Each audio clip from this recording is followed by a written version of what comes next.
And so I do think that giving hope, sustaining the people during this period is important, but it's also important to correct the problem, because this is a man-made problem of extremist owners. It's no way to run a country. So the beauty of CPC is that so I do think that giving hope, The purpose of this hearing is to discuss the deteriorating state of religious freedom in Nigeria and the urgent need to redesignate Nigeria as a country of particular concern pursuant to the International Religious Freedom Act. I would like to recognize myself for an opening comment, and we'll yield to my friend and colleague, Ms. Jacobs, for any opening comments she might have, and members of the subcommittee. According to the Catholic News Agency and EWTN News, quote, Archbishop Ignatius Kagama is concerned over the seemingly endless violence against Christians that claimed at least 58 lives this past weekend and hundreds of others in recent weeks. It is our prayer, he said, that something definitive will be done to stop the situation that is inhuman. Shockingly, that was more than a dozen years ago and part of my opening remarks at a hearing that I held on July 10th, 2012, one of several hearings, 8 in all, on religious persecution in Nigeria.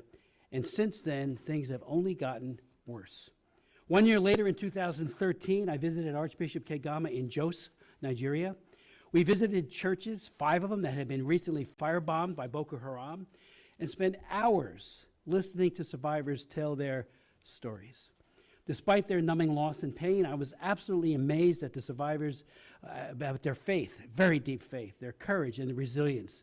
They were not going to quit, but they were looking to the government for help, and it was not coming.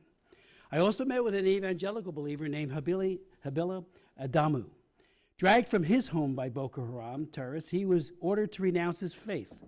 With an AK-47 pressed to his face, he was asked, "Are you ready to die as a Christian?" With extraordinary courage, Habila answered, "Yes, I am ready to die as a Christian." He was asked a second time, and he repeated his answer. His wife was pleading, "Please don't kill my husband." And yet he said, "Yes, I am ready to die as a Christian." This time, the terrorist pulled the trigger. A bullet ripped through Habila's face. He crumpled to the ground, bleeding profusely, left for dead. By some miracle, he survived. I met him in an IDP camp in Jos. I asked him to come to Washington to tell his story. He did.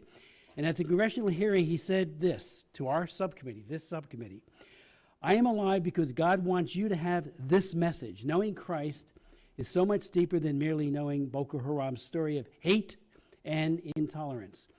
He closed his testimony with this: "Do everything you can to end this ruthless religious persecution, but know Christ first." To the end, everything he did was to witness, to radiate his love for God, but he was also calling on us to get involved and do something. Land of the rising sun, willow and cherish, beloved home, land of our brave heroes. We must defend our lives, or we shall perish. We shall protect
shining mast.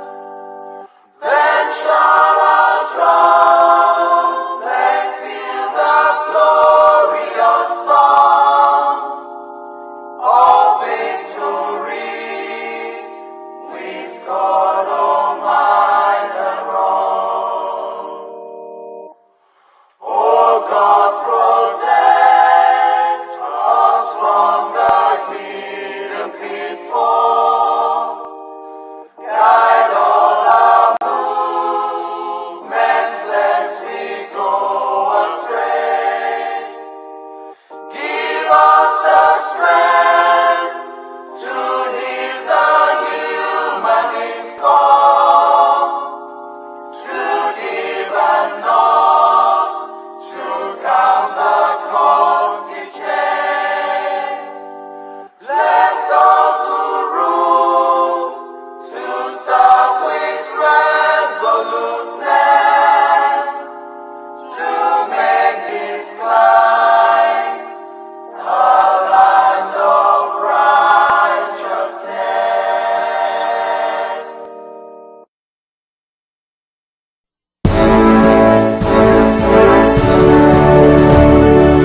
All hail Biafra, land of the rising sun.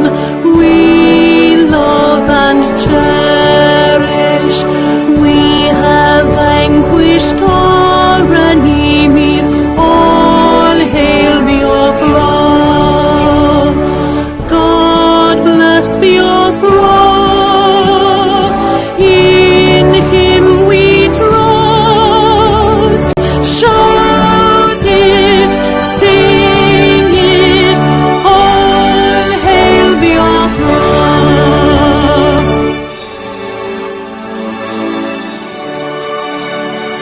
God bless Biafra. We have emerged triumphant from all our foes. Through the crucible unscathed, we passed victorious. Our trumpets pealing the glorious song. Play it, sing it, all hail Biafra.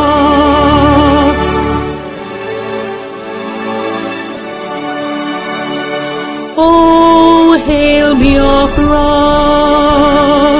we shall always remember all that perished in the struggle for our freedom.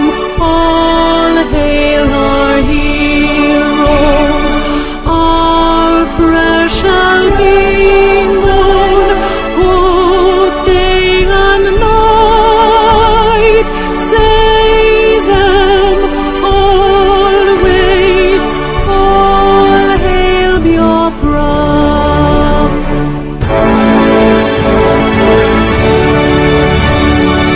All hail Biafra. No star shines everywhere. We crave humility. God guide and protect us all. All hail your wisdom, shielding us from fury, unleashed by your anointed might. Biafra, Biafra, shining forever.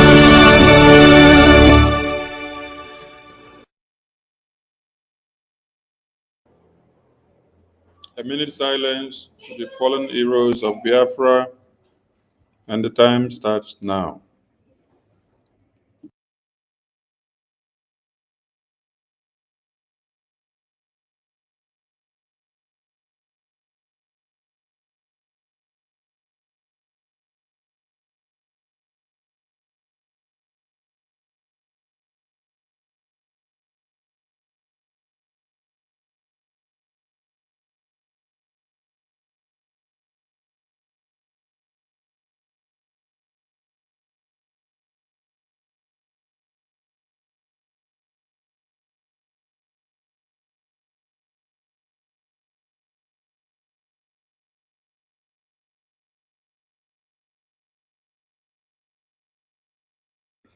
May the souls of those that have sacrificed for Biafra rest in peace, while their spirits continue to embolden us to keep the flag flying above sea level until Biafra is fully restored and liberated.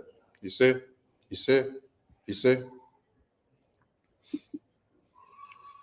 Greetings, Biafran people and lovers of freedom.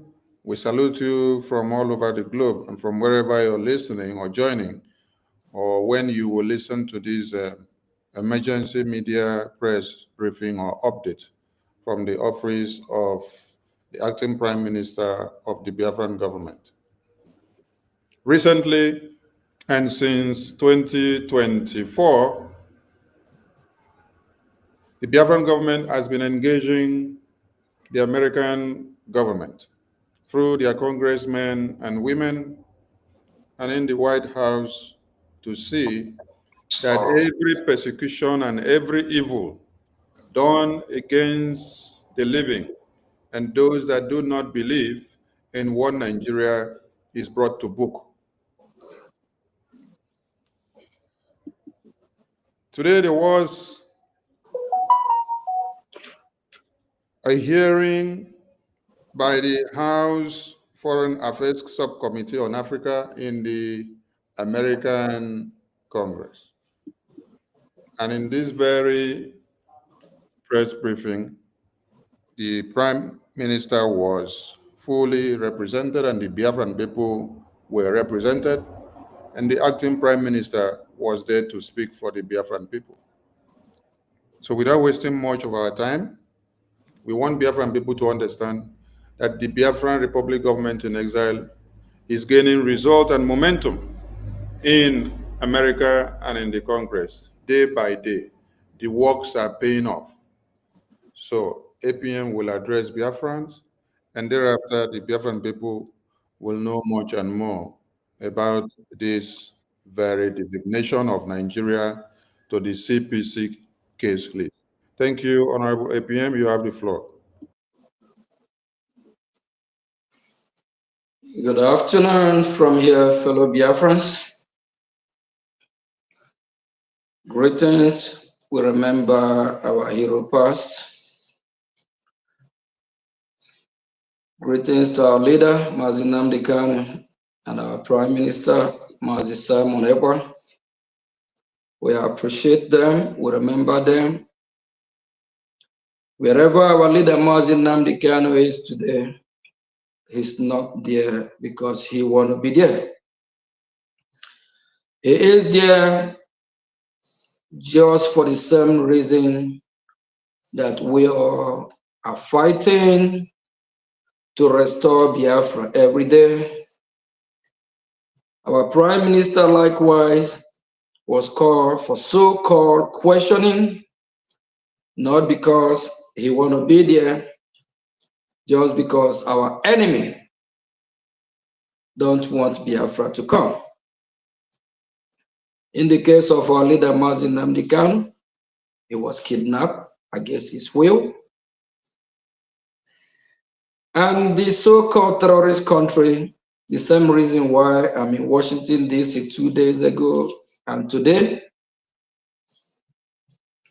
the same reason I've been going to Washington representing Brgie and the Biafran people at large for our freedom, for us to be free from a country, a lawless country called Nigeria. The court of Nigeria refused to release our leader, and they don't even have the right to try him. Upon that, the court of Nigeria have actually set him free years ago, and they still decide to keep him there because they don't obey their own law. And why some are rejoicing a few days ago that our leader Mazi Nnamdi Kanu have not getting a new lawyer, a new justice who will be presiding over his case. of which they don't even have the right anymore. They don't have the jurisdiction. Because the so-called crime they say he committed, of which he committed no crime, did not even happen in Nigeria. For that the same reason why he kept fighting. That is the same reason why we are pushing, why our activity, we are actually encouraging the United States of America to do the needful, to go hard they can, to make sure they bring Nigerian terrorist state to book. In just less than a few weeks, we met with the chair, of which this chairman can block arms to the country called Nigeria. And today, there is a committee called the CPC, that is country that persecute Christians. What we are doing is hearing results. And the chairman of this committee, Congressman Smith, we have met with him several times. Actually, 3 weeks ago, I met with him as well, of which we post, we tweet we tweet the pictures and briefly let Biafra know the reason why we have the meeting. We appreciate all he's doing, him and the committee, the Foreign Affairs Committee. Today, the case was brought to the Congress chamber about if Nigeria should go back to the CPC, which during the current president, J. Trump, during his previous administration, he lists Nigeria as part of country that persecute Christians. Why President Joe Biden enlists Nigeria. And the president that always know how to do the needful, that is our current president, Donald J. Trump. We believe he will do what is right to put Nigeria back to the terrorist country that they are, and to list Nigeria as country that persecute Christians. The hearing today, which lasted about 2 hours plus, of which the media team, they're going to do some work on it today, so that they can enlighten Biafrans and educate Biafrans the real meaning of what just happened today. It's a win-win for Biafra. We are moving ahead. Nigeria is gone, and gone forever. Nigeria is never a country. Nigeria is a terrorist country, and we always remain a terrorist country. The hearing did not favor the Nigerian state. And there is some witnesses from Nigeria and some witnesses that have Caucasians that have visited Nigerians that are familiar about what is happening. When the bishop from Nigeria was asked if they will list Nigeria back to the CPC, it took him a while. And this so-called bishop, I believe, is from Kaduna Diocese or something. This is the same bishop from the zoo country called Nigeria, that a lot of his members have been killed. He found it difficult to say yes. He struggled, trying to work for those that sent him, that is the Nigerian state, When all these so-called bishops come down here to the United States, they don't come with the truth that their faith teaches. They are biased, compromised by the Nigerian state because they have been paid by the Nigerian state. That reminds me when I still met with this Congressman Smith a while ago, around September last year. He said something like that about all these so-called bishops. When they come to Washington, they tell them a different story. I met a couple congressmen that verify that as well. When all these so-called bishops from that terrorist country come down to Washington, D.C., instead of saying the truth, of which the Bible said, speak the truth, and the truth will set you free. Rather, they abandon the Bible and the teachings, and they come here and lie because of bribery and corruption. These bishops struggle to say yes, but at the end of the day, the congressmen, they did a good job by putting pressure after all the evidence, of which I will say this bishop, yes, is 90%. He cannot lie no more.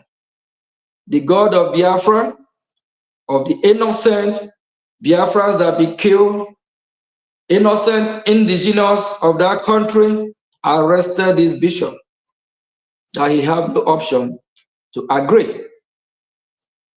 Unfortunately, we have a Biafran there called Oge, but not Ogechukwu. This lady, after the hearing, I tried to approach her, tried to talk some sense on her. The way she looked at me, if she has something that she can just put me to sleep right there, she will do it. She's so angry. It even happened when I first walked in the room. All the Nigerians, the one Nigerian is in the room, they felt my presence. They were like, what is this man doing here? They were like, what is this Biafra man doing here? Not knowing that our activity is making it happen. Nigeria will be going back to the CPC list, and the Congress, they deliberate a lot, of which when the media team do some work, they have a lot of work to do and to really analyze the video of what happened. They deliberate even to the extent of stripping the Nigerian government officials visa bans to the United States, their debit cards. Zoo is gone. Nigeria is gone and gone forever. Why I decide to deliver this message to Biafran people today is for everyone to wake up, sit up. Freedom is not given, rather freedom is taken. If you think they're going to hand over freedom in a platter of gold to you and me, you are joking. This morning, I woke up around after 3 a.m. to prepare for this hearing. I want to make sure I'll be there to witness what happened. It's all about sacrifice. If I have not sacrificed to do this, I know someone else will. But at the same time, when you sacrifice to work for your people, you have to be determined. I don't normally wake up at that time, but I do.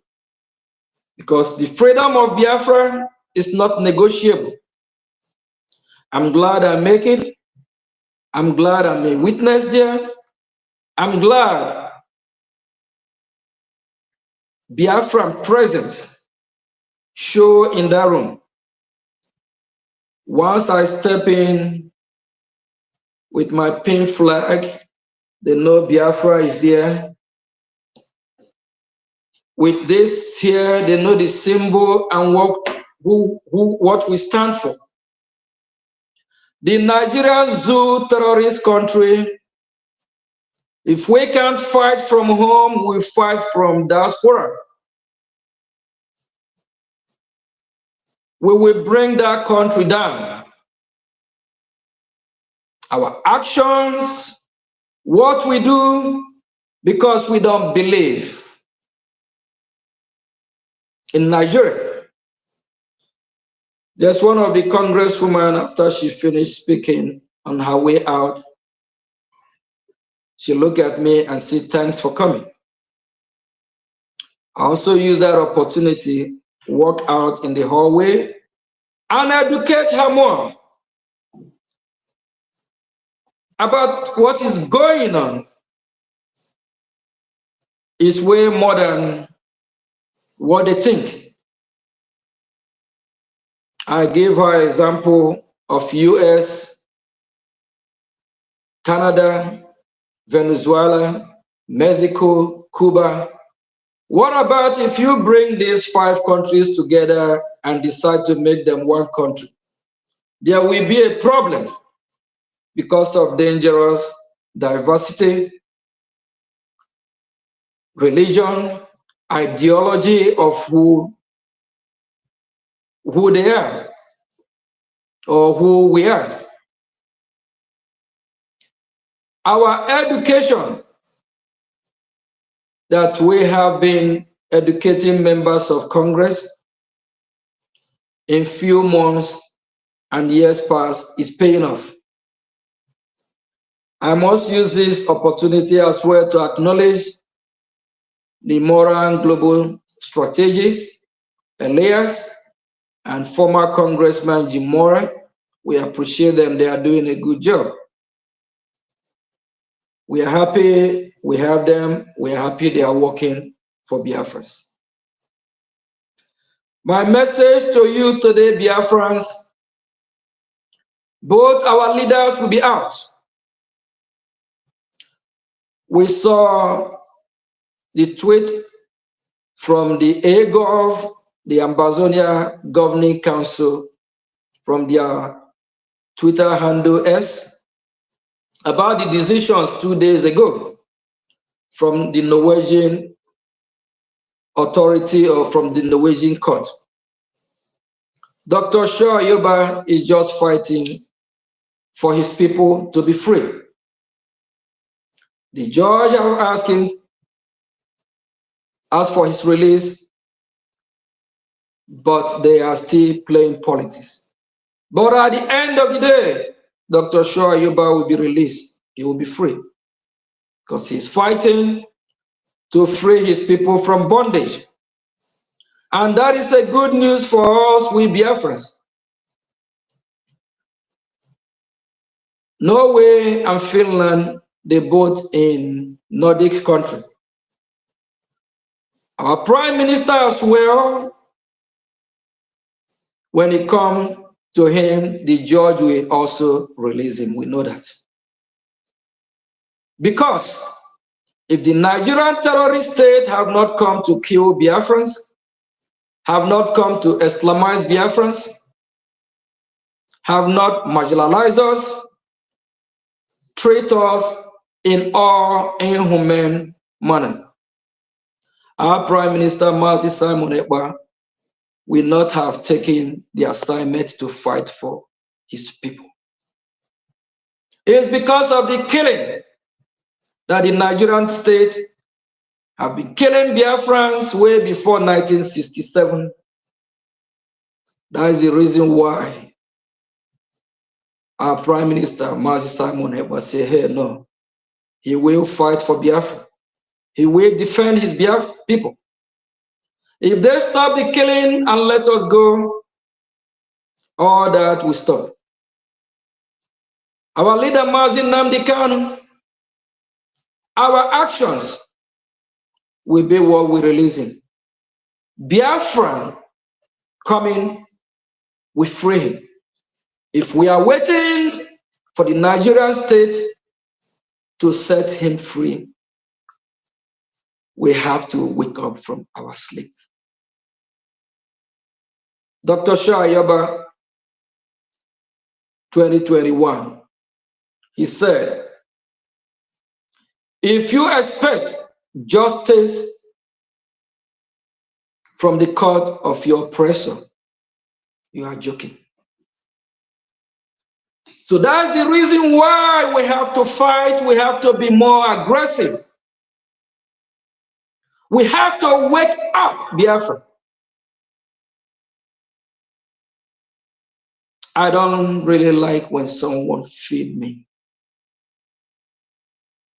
or want to take care of me. I love when I feed myself. When I work hard to be who I want to be. I don't like to beg. We Biafrans, I believe, we don't like to beg. We don't like no one to feed us, pamper us. We need allies. We want to be recognized. We want country like United States to do the right thing and be on our side and recognize we Biafrans. And at the same time, we need to make the job easy for them. We need to let them know we are ready to go. We need to be more aggressive. And we need to show more love within ourselves. Biafra is here. And Washington, D.C. are talking about Biafra. Our actions, what we have been doing, is paying off. Nigeria, Biafra, Allah, we are going home. Biafra must be free. Don't let no one deceive you. Be more aggressive. Fight for your freedom. Support your freedom.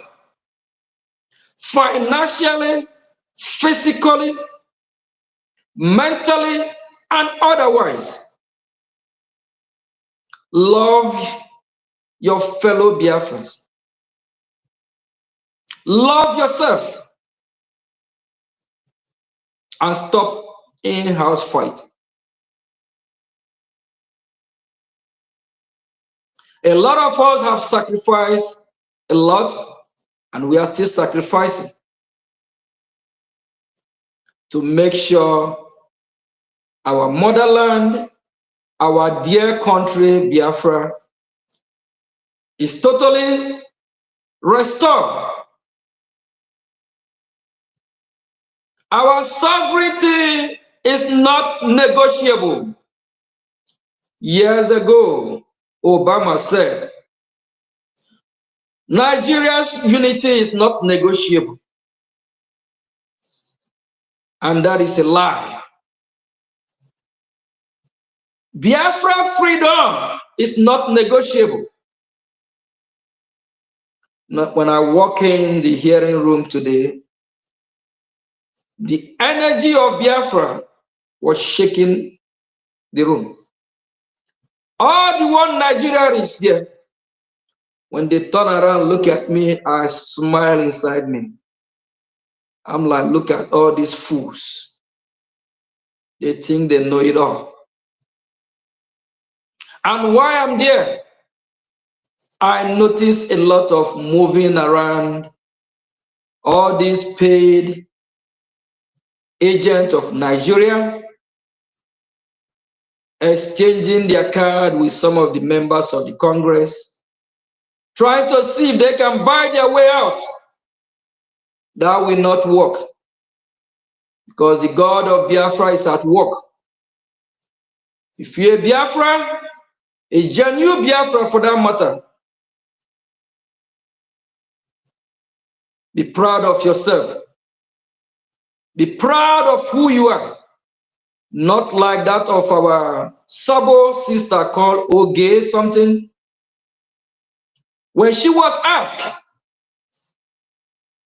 what did she have to say about if Nigeria should be back to the CPC? She couldn't answer. She couldn't answer.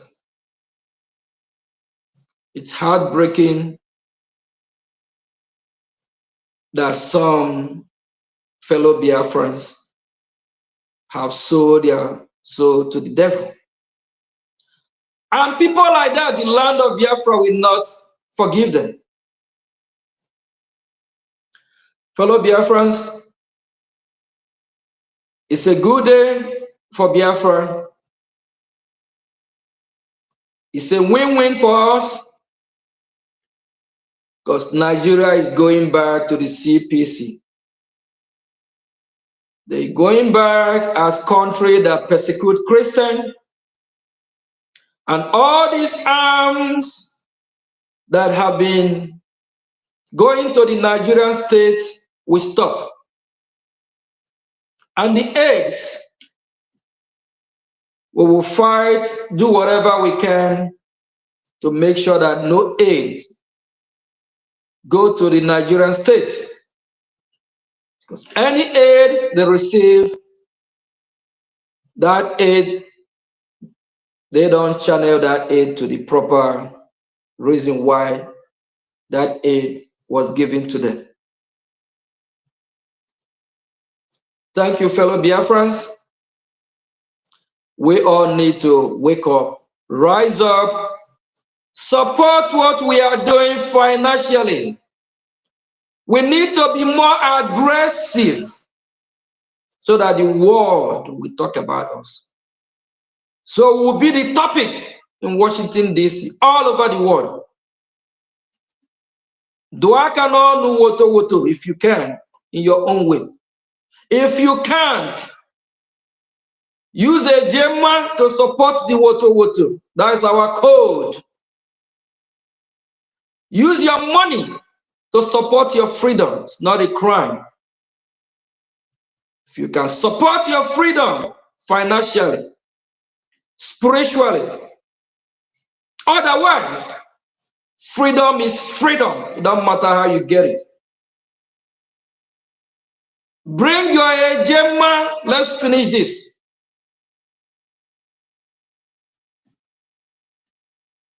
Can you imagine the richness of the terrorist country called Nigeria? Over 60 to 70% is from Biafra land. And this so-called useless terrorist country of so-called Nigeria, zoo, animal kingdom, even animal world is better than that damn country, shithole country. A country where they have no sewage system. A country that have no good infrastructure. A country where the school system have fall to dustbin. A country where the president will flew abroad for treatment. If you are one Nigerian is listening to me, you are a fool. Is that the kind of country you want to be proud of?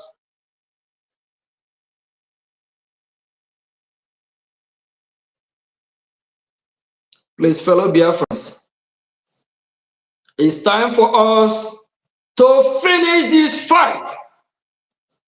So wherever our leader is, Odumegwu Ojukwu, be proud of us. Be happy that the journey what he started. At the end of the day, we did not let it die off. So that Philip Apm, our leader, we said, yes, I said it. If the Biafrans are not well treated, they will rise up again to fight for their freedom, for what they believe. And for all the saboteurs, stop fighting. Who is fighting for you? We have one common enemy, the terrorist state of Nigeria. Nigeria is enemy to the international community. If they are not, why is it that the United States of America want to put them back to the CPC as country that persecute Christians? It's just the beginning. It's an evil empire. Nigeria is a scam.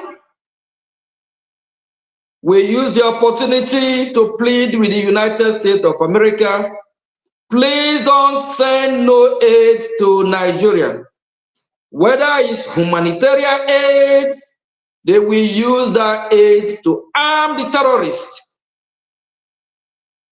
They will use that aid to arm the terrorists, to fight the Christians and the Biafrans, of which, when you talk about Christians, Biafrans are over 60% Christian majority in that contraption. Thank you, fellow Biafrans. And honorable of information, please, if you can just briefly just play just few clips of the video before I leave, because I have another engagement, and some of the pictures that was taken today.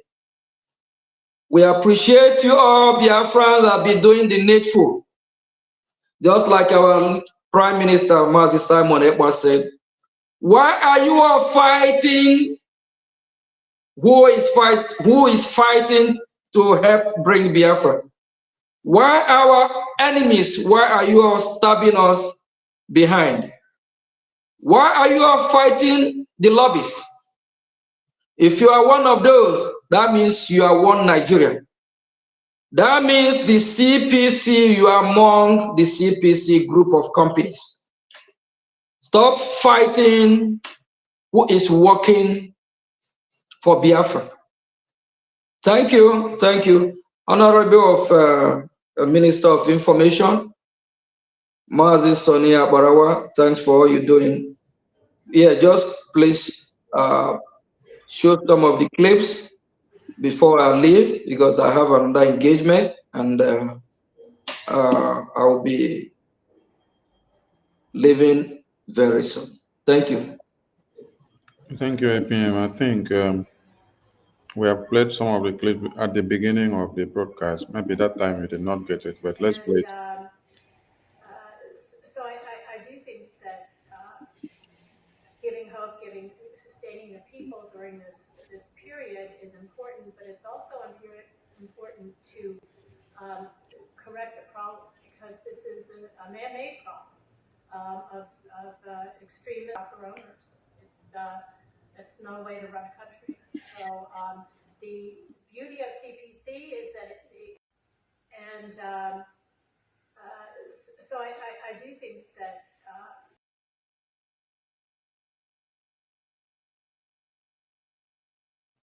These congressmen, with their good judgment, they've done a good job today. They all recognize the danger of the terrorist zoo country. They all recognize that Nigeria is a scam. Nigeria is 419. They all recognize the need the need for Nigeria to be back as a country that terrorize or persecute Christians. This congressman is from my own district of Baltimore. We'll be connecting about the issue of freedom, about the issue of Biafra. Biafrans, we all need to wake up, rise up. All these congressmen and women, none of them say anything positive about Nigeria. If they are condemning Nigeria, why then are you supporting Nigeria? Why then are you not condemning Nigeria?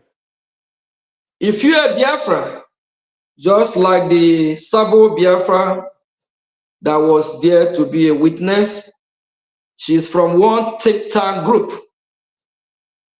paid up think tank group, and this bishop here from, I believe, Kaduna or somewhere, fake bishop. This is how they scam us in our land. I'm a Christian. I'm not against religion, but over 99% of the religions, the Christian leaders are fake. They don't represent God. They don't. Thank you all from here. I salute the Biafra Republic government in exile. We appreciate all you are doing. Biafran people love you all. We will be strong together, not divided. If you're still standing behind this fence or beside the fence, come down from where you are and save your land, work for your people. Biafra need you. Look at the members of the Congress in this hearing. They are not Biafrans, but they are there speaking to save the life of Christians. And what about you that call yourself a Christian Biafran? You can't speak. You can't talk about how to free your people. And while we have Oge, not Oge Chukwu, that young lady right there, the way she look at me, if she have poison, she will actually, if just touching at me will put me to sleep, she will do it. When I first walk in the room, the energy of Biafra touch all the one Nigerians, they scatter. Thank you all from here. Honorable of Minister of Information, I will be exiting, so please just kindly go play the full video and educate Biafrans the reason why we should be happy and rejoice, showing that that means what we are doing in Washington is paying off. Thank you, Ndeo.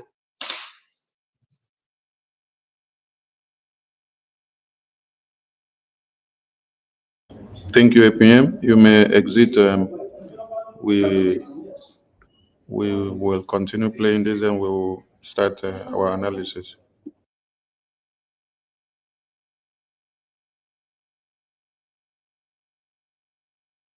Nigeria as a country of particular concern pursuant to the International Religious Freedom Act. I would like to recognize myself for an opening comment, and we'll yield to my friend and colleague, Ms. Jacobs, for any opening comments she might have, and members of the subcommittee.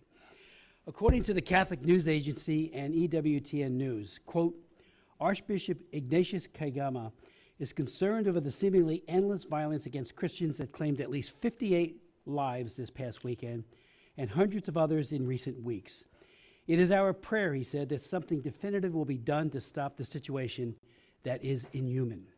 Shockingly, that was more than a dozen years ago and part of my opening remarks at a hearing that I held on July 10th, 2012, one of several hearings, 8 in all, on religious persecution in Nigeria, and since then, things have only gotten worse.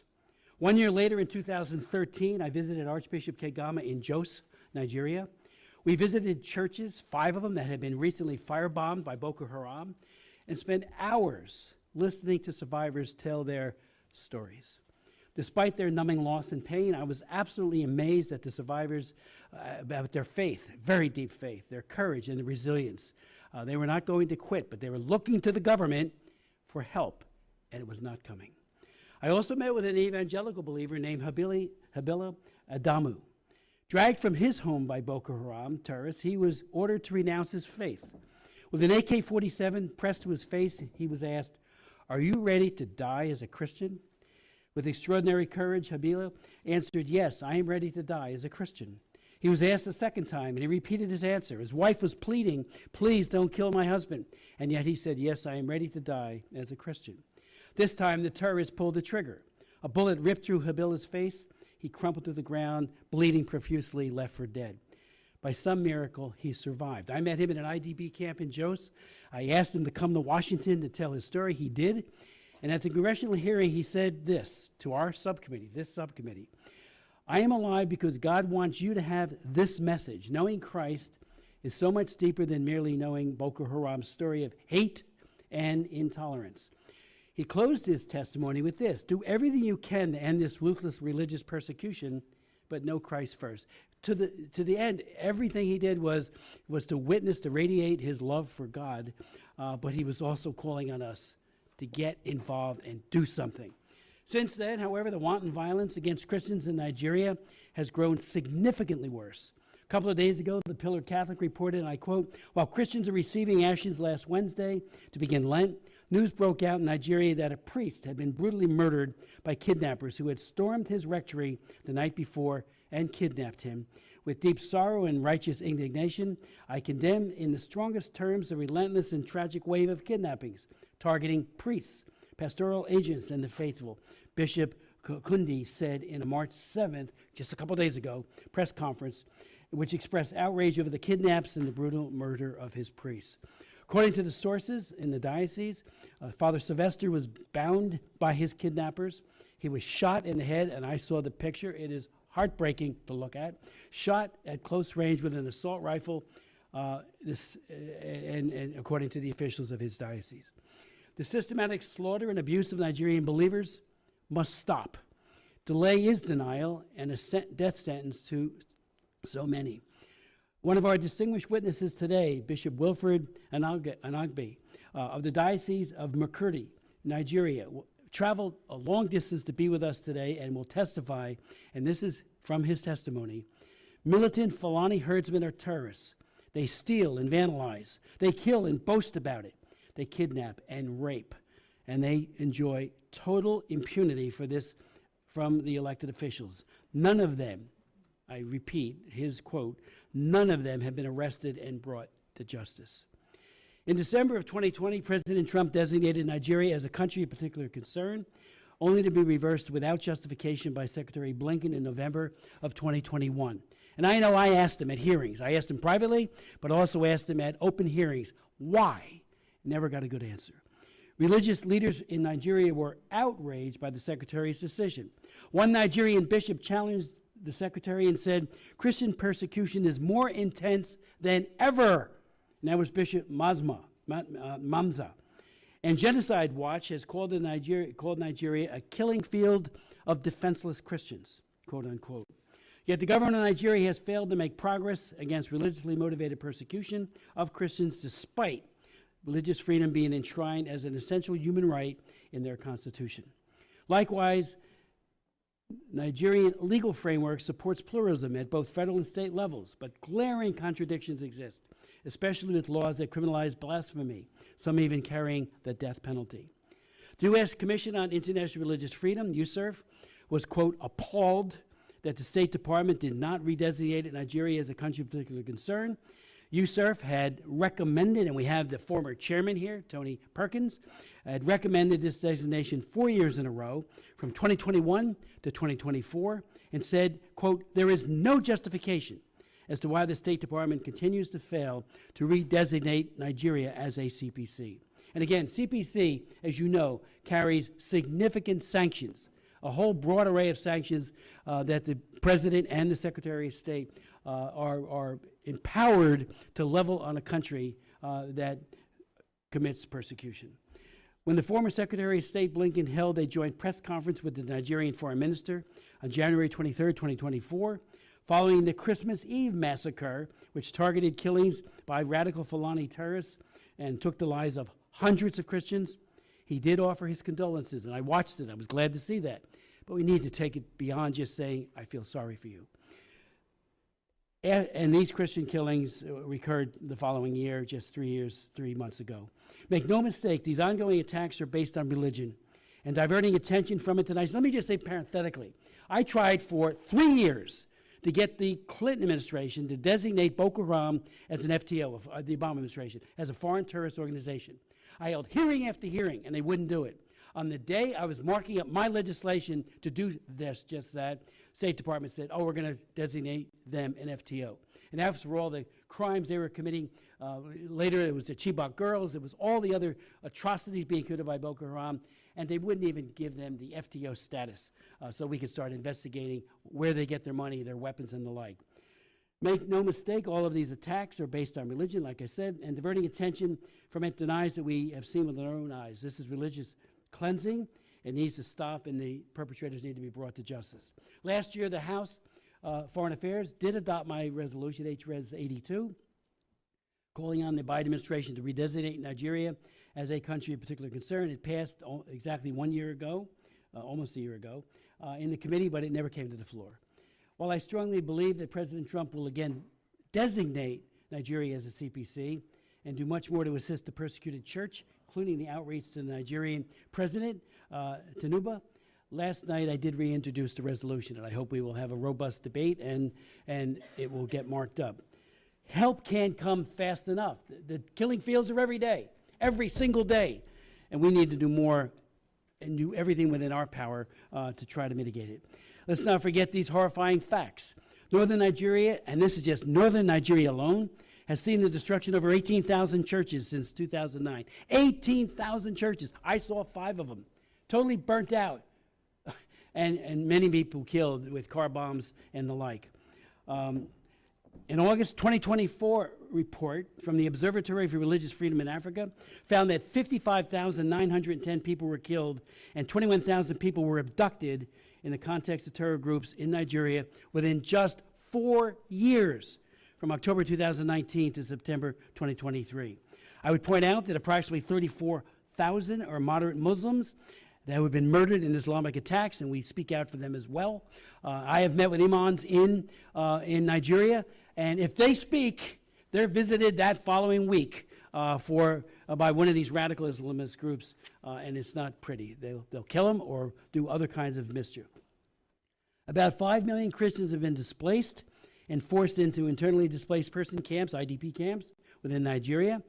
The 2023 watch list released in January by Open Doors this past January found that 89% of Christians, 89% of the Christians who were martyred in the world are in one country, Nigeria. The targeted violence starkly highlights the precarious state of religious freedom in Nigeria. Again, we're asking the President, Tinubu, he's got to take action. And we're going to, I'm hoping to lead a delegation to Nigeria. We've got to raise these issues, but it starts at the top. I've been to Abuja many times. The President has real power. He can do it. And we're calling on him to do that. Let me also say that and I will put the rest of my statement into the record, but this hearing, we're hoping will be a catalyst for action by our own government and also by Congress, and of course, above all, the executive branch. The new president has a lot to do, and I think he'll do this, and then, if necessary, impose sanctions. Where that has happened, there is change. Where it doesn't happen, the status quo, the killing fields continue. I'd like to yield to Ms. Jacobs for any opening comments you might have. Well, thank you, Chairman Smith, and to all the witnesses for testifying today on conflict and religious persecution in Nigeria. I think all of us here know that the African continent is at a pivotal moment. The continent is the youngest in the world, and in Nigeria alone, 70% of the population is under 35 and 40% is under 15. So it represents the future generations who will continue to lead and solve the world's challenges. Nigeria has a unique position as a bellwether, as Africa's largest economy, most populous nation, and a significant actor in the region and on the world stage. Meanwhile, Nigeria is facing its own challenges, like rising insecurity, shrinking freedom of expression, and a struggling economy, which are preventing the country from experiencing long-term stability and prosperity. That's why I'm glad this subcommittee is convening a hearing to discuss some of the challenges facing Nigeria, and I hope we can use this as an opportunity to discuss how the United States can use its full range of tools to help address conflict and violence across the country. Nigeria is facing multiple different security challenges in various parts of the country, including violent extremist groups, criminal banditry, farmer-herder conflict, and religiously motivated violence. Several factors are driving these conflicts. Yes, religion is a factor, but other dynamics like climate change, population pressures, and governance challenges are important drivers that need to be addressed as well. For example, in Northeast, where Boko Haram and now ISIS West Africa are active, decades of marginalization and over-securitized responses have led to human rights abuses and instigated and exacerbated the conflict. I actually worked on Nigeria when I was at the State Department, and I have seen that for years, governance challenges like corruption, marginalization, and impunity have driven violence and conflict. A history of marginalization and limited access to basic needs in central and northern Nigeria and among different ethnic groups have created grievances that fuel further violence. So we must address these fundamental challenges to ensure stabilization and security and prevent violence in the long term. I am also concerned by the state of freedom of religion or belief in Nigeria. However, we need to be careful in our characterization of this complex challenge. Roughly half of the population of Nigeria is Muslim, while the other half is Christian, and violations of this freedom impact both groups. Oversimplistic narratives about the violence perpetuate harmful stereotypes and motivate tensions and violence based on religious identity. On the question of a potential country of particular concern designated for Nigeria, the Trump administration should make a determination based on the criteria provided in the International Religious Freedom Act. But we cannot ignore the other tools in our toolbox, especially foreign assistance, which has been effective at supporting Nigerians with addressing the key drivers of conflict and religious freedom violations. For years, the United States has supported Nigerian institutions, civil society, faith-based leaders, and researchers to address the conflict, violence, and religious freedom challenges. But unfortunately, President Trump has canceled hundreds of millions of dollars in these programs, leaving the United States less equipped to address the topic of today's hearing. Trump canceled all of our peace, democracy, and governance activities worth $74 million. These programs helped improve early response to conflict, bolster the justice system, and facilitate dialogue. He canceled all of our education and economic growth programs, altogether totaling nearly $170 million. These projects were getting at the root cause of conflict and violence across the country. And that's not to mention all of the canceled humanitarian assistance that was helping those who've survived war and conflict. Trump's Yes, before we continue, let us tell Biafrans why those policies that this senator was talking about were cancelled. They were cancelled because these funds were misused for the purpose which it was allotted for. Yeah, like when you said those funds were allotted for reparations of people in places where these kind of war crimes have happened, these funds were not used for those purposes. Yes, these funds were used for Islamic jihad. These funds were used to fund jihad. These funds were used to give more weapons to Boko Haram. These funds were used by Boko Haram terrorists and the ISWAP and the ISIS to do what? To procure more weapons. So while American government were releasing this money for these purposes, the money was used for the opposite. The opposite. So you have a reason to complain because Donald Trump has come to clean the house. Yes, to clean, do overhauling, overhaul all the systems so that there will be sanity. So after he finishes overhauling, all of you will see the sanity that will come in. Now, when 1,000 is given to go to Nigeria for humanitarian aid, you will give evidences and proofs of usage of that $1,000. To be sure, it was actually used for the humanitarian aid if it was to be implemented in the north or in the east or in the west. But not that humanitarian aid money will be given to Nigeria. Nigeria will now go and use this money to supply more arms to Boko Haram. Was I the one that said it or did the investigation and explain it? No, it was American senator. I wish we see that video so that we can bring it up. Wait, let us see whether we can find that video. Because it's good as when they come up with all these issues like this, you give them evidences to clear the doubt of Biafran so that they will be on the same page and understand what led to what and how this transpired and why this and this. Or everybody heard when the American senator raised the alarm that this amount of money that was pumped in for humanitarian aid was used for Boko Haram purposes.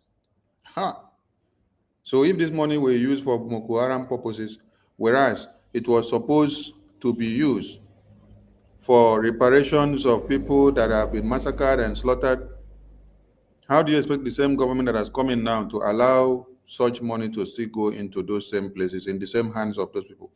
First of all, clean the house. After you clean the house, before you now set your strategies in place. So please, give us a few seconds. Let's bring that video so that those that did not listen to the policies of Donald Trump will not misunderstand what this senator is saying here. The senator is saying the right thing, is giving the right report. We applaud her, and we applaud the American government for listening to all the petitions that have been coming from the Biafran government in exile. The APM, under the leadership of the Prime Minister. Who gets? Okay, here comes the video. Here comes the video. This is the reason why the senator said some of these monies and agencies that were sending money to Africa to take care of humanitarian aid in war places and where these people have committed these crimes, that Donald Trump has shut down those agencies. Yes, we are aware. Donald Trump shut down USAID because USAID was used in funding Boko Haram. This is it on the screen. So let us play it for those that are not here so that they can hear it. Some of that money. Does that name ring a bell to anybody in the room? Because your money, $697 million annually, plus the shipments of cash funds madrasas, ISIS, Al-Qaeda, Boko Haram, ISIS Khorasan, terrorist training camps. That's what it's funding. If you think that the program under Operation Enduring Sentinel, entitled Women's Scholarship Endowment, which receives $60 million annually, or the Young Women Lead, which gets about $5 million annually, is going to women who, by the way, if you read the Inspector General's report, is telling you that the Taliban does not allow women to speak in public. Yet somehow you're believing, and American people are supposed to believe, that this money is going for the betterment of the women in Afghanistan. It is not. You are funding terrorism, and it's coming through USAID. And it's not just Afghanistan, because Pakistan's right next door. USAID spent $840 million in the last 20 years on Pakistan's education-related program. It includes $136 million to build 120 schools, of which there is zero evidence that any of them were built. Why would there be any evidence? The Inspector General can't get in to see them. But you know what? We doubled down and spent $20 million from USAID to create educational television programs for children unable to attend the physical school. Yeah, they can't attend it because it doesn't exist. You paid for it. Somebody else got the money. You are paying for terrorism. This has got to end, I yield, Mr. Chairman. The level of interference by the Obama's government was very overwhelming. It's not as if I couldn't have won the election even with that. But if, by my own thinking, and also the way some other people looked at it, they go outside the normal diplomatic relationship, then it should be mentioned.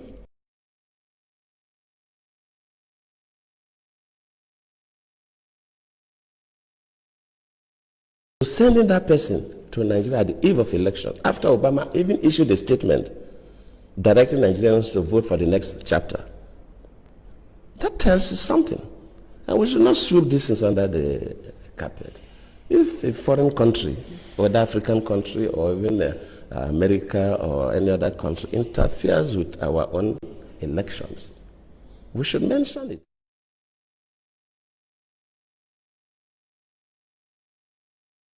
Immediately the Chibok issue came up, we expect Nigerians to be concerned.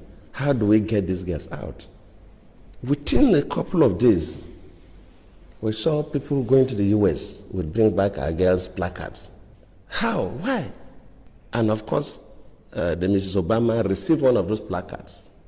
I cannot take responsibility for the abduction. I don't control Boko Haram. They are criminals. But as a president, of course, you know, it's not the president that go to the field. You have security and intelligence officers that do the work. Let me admit that, yes, maybe they do their best, but their best was not good enough for us to recover the girls. That does not mean that I'm trying to remove myself from any blame. Yes, I may not be blamed for the action, but I could be blamed that my security and intelligence system were not strong enough to be able to rescue the girls. Yes. So those that did not get it well now. Aid freeze has closed clinics and left over 2 million Nigerians without access to HIV medication. In total, President Trump canceled 54 foreign assistance programs just. So at this very point, you will be hearing all the things that Donald Trump policy has canceled. Because it was through all these means that the funds were misappropriated. Not that the funds got misappropriated in the Nigerian Senate. The funds were misappropriated from where the disbursement of the fund is being used. But from the American government, the Senate here, they do what? They approve these funds to be used to help people in Africa. Like when you hear they give 500 billion to the people of Nigeria, they will go and report and say it is it weather condition that they will say? They will say whether it's change of weather or climate condition. Now, this money was supposed to have been shared in parentheses to everyone in one Nigeria, Abi? But Nigerian government will use this money to fund Boko Haram. Use it specifically to give food to the terrorists. So when Donald Trump came in now, the first thing he did was to start stopping all those money which is given to people that they are not using it for the purpose it is meant for. So when this press here briefing came up, or when this debate came up today, where the senators gathered to debate on this very matter of putting Nigeria back on the list of countries that persecute Christians, this committee have to make you understand that there were some bodies or agencies that we used to give money to take care of these problems. So even these agencies now may not even know that this money they give to these people in Nigeria to take care of these problems, that they are not using it for that purpose. But to them here, they have to put it straight that this is what we were disbursing this money for. And now, Donald Trump has come to realize that this money was not used for the purpose it was meant for. And so he has shut down all those agencies. He has sealed all those avenues and stopped them. You can hear her talking about money that they give to people for HIV/AIDS. How can you be the one to get HIV/AIDS and then they say America will buy drugs for you? You are in Nigeria, then they say America will send you drugs, will pay for your drugs for you having HIV/AIDS. Those of you that have HIV/AIDS, have you ever received any free drugs from Nigerian government that says that it is sent by American government to you free of charge? Have you? You never. Okay. So you see where the criminality there? So if you ask me why Donald Trump will stop all these things, because there is criminality. They use this money for Boko Haram terrorists, just like that other senator was saying it before now. In Nigeria. Mr. Chair, I request unanimous consent to submit a document listing all paused or terminated programs in Nigeria into the record. Thank you. So if we want the United States to help improve... Thank you for terminating all those programs and agencies, because it is where they dig money and they bury money that they use and channel it back to Boko Haram terrorists, to Fulani Islamic Jihad, so that they will now use it to cut off heads of babies, women, and children as they sleep and wake up in the morning. This is how far you see all the dead bodies that have floated the media today. Today we have seen numerous dead bodies coming out from Koiki Media's platform. So that is to tell you, this one is from the part of Yoruba land. When Koiki Media made the post, he said from southeast to southwest. Because before, nobody would take us serious. Nobody would take us serious before. So now it has degenerated. They have now seen it that what the Biafrans in the whole eastern region are fighting against, that it has also come down to the Yoruba land. The Middle Beltans were facing the same thing for years now. The Northerners are facing the same thing. So when you listen to this story that is ongoing here, you will hear the discussions and testimonies and stories of how people are massacred and destroyed on a daily basis.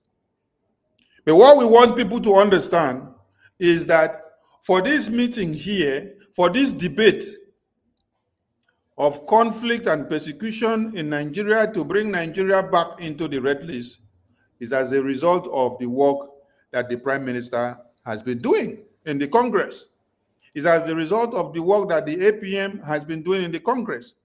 Engagement of the congressmen and women, talking to them and explaining things to them and putting things to them for them to understand what they need to know.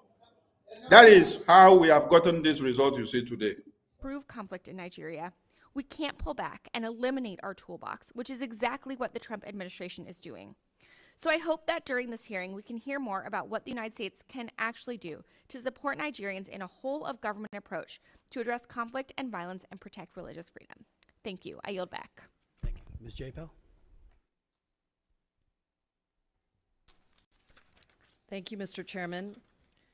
I welcome the witnesses and I thank you for your testimony. Nigeria is Africa's largest economy and most populous country. It is a critical player in the region, and maintaining a strong U.S.-Nigeria relationship based on shared values is essential. Nigeria is a diverse country with hundreds of ethnic and linguistic groups and has one of the largest populations of Christians in Africa. The country is split nearly evenly between Muslims. It realizes some people belle go they choke as on go they hear waiting to happen for this debate. But you know, the best thing that has happened in this debate is that they make it an open coverage.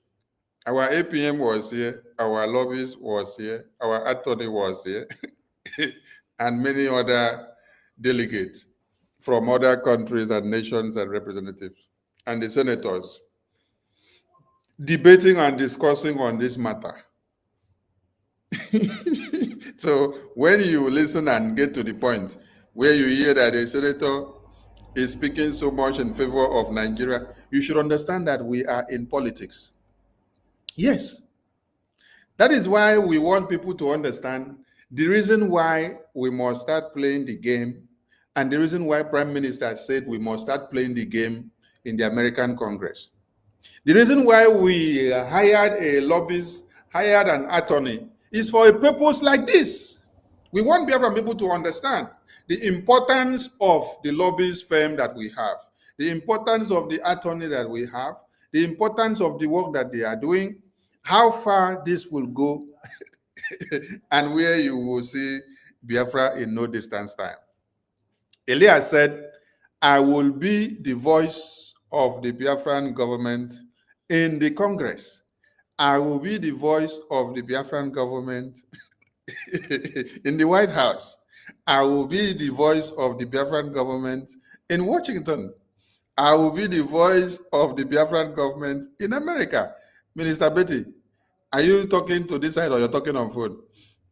If you're talking here, we can't hear you. So, Biafran government is well grounded in this politics that we have come to find ourselves. Because we have finished the formal declaration document that was extracted with 517 delegates with power of dominance coming from Biafran people with over 50 million votes, which gave us the power to seal the document in Latin in 2024. What do we have to do now? We have to come back to the political and diplomatic game. This is where the discussion starts. So when you sit down there, you see a debate that has been sparked like this. you should be open-minded to listen and hear everything that is going to come out. Yes, because you hear some senators, they will debate and give you the importance of Nigeria. Some will tell you what other people may stand to lose from Nigeria, what other people will stand to gain, and why they will talk down on Trump, and why they will uphold the policies of Trump, and why they will stand to defend Nigeria, and why they will also stand to defend the Christians that are massacred on daily basis. Now, when you hear the Christians that are massacred on daily basis, these are predominantly the Christians. Yes. It is the Christians, the Biafrans, that started the public discussion about this Islamic jihad. Everybody were just doing I don't care. It's Mazi Nnamdi Kanu that started the discussion and the debate of the Islamic jihad of Boko Haram in one Nigeria, which has consumed thousands and many and millions of Biafrans before this time. So it is our effort, the effort of Mazi Nnamdi Kanu, the effort of the Prime Minister, the effort of the Biafran government and all Biafrans that have brought us this far that you now see that is there is an open debate now on the table where the senators are debating about Nigeria. They did not just debate in our absence, so we were there present. Drink water. Yes, I'm taking my water because we presented their case. So it is time for them to discuss their case and put it on the table and discuss. So they did not discuss it in the absence of Biafran government. Biafran government APM was here in this very Congress discussion. Our attorney and lobbyists were here in this very Congress discussion. So that's why we are taking time to explain it to Biafrans. As you just saw, APM spoke before we started this thing. APM finished this discussion here, this debate, before he came down here to speak to us. That is why this program was not pre-scheduled for everybody to know that APM was coming live. So it came as emergency after he just finished this debate, this meeting in the midst of the Congress men and women of America. So Biafran people should understand that we are gaining momentum. We are gaining good results. And Biafra is being discussed directly and indirectly. It is a win-win for the Biafran people. Yes. Nigeria was removed from that list immediately after they kidnapped Mazi Nnamdi Kanu from Kenya, when Nigeria has committed international crime against humanity. That was when Anthony Blinken removed. But since Donald Trump entered, we started lobbying this Donald Trump right from their campaign team. Our prime minister is the first foreign minister, foreign leader to endorse Donald Trump as the new president of America before we now started going into underground and grassroots engagement with the Donald Trump campaign team. So when you talk of politics, playing it, our prime minister understands what we have to do. And that is why we're on top of the game now. That is why he sent messages to all of you and said, fall back to BRGIE and stop attacking and destroying the effort of the attorneys and the lobbyists. Yes, because we have gone far. Don't come and tarnish their effort. Don't come and destroy their effort. Wait, for some of you that did not see our lobbies, I think our lobbies was spotted here. He even gave somebody a seat. We showed you video of our APM before. Our lobbies even gave the other man standing there seat to sit down. Let's see if I will get there. So that those of you that would not stay here to watch to the very end. I think it's okay. Here, you will see our Elias here. To hold accountable Okay. Our Elias the is here. perpetrators of these atrocities. Sorry, put it on the big And screen. it's actually worse Uh-huh. than someone robbing There is your our home. Elias. You can see It's our lobby there. a systematic, He's here. coordinated attack that He's going to lead. Okay. cleanses This entire other senator don't villages sit and because farming the seat areas no of plenty. the This population place is who small. have Our a APM they certain beside him religious here. profile that they don't Our like. APM they beside him. So this So other we don't senator know. We turn up really don't know to what give him the seat, but he decided to give it to this other man because he still said the man they cry in face, be like say he chop shit, so he can't leave the seat. He can't leave the seat for this other man, make him sit down. When I see the man face, now he dey like say the he chop, motives he or chop shit. intents are, because the government doesn't So invest. as the man comes sit down now, he can't relax some more. So let's go back to that lady that spoke before, where she just finished giving her statement. This is the one that started now praising Nigeria. So make una hear am. So my ministers that were not in the studio before, welcome before we continue so that Biafrans will see your faces. Minister Paul, welcome on board. And then we have Minister Betty, welcome on board.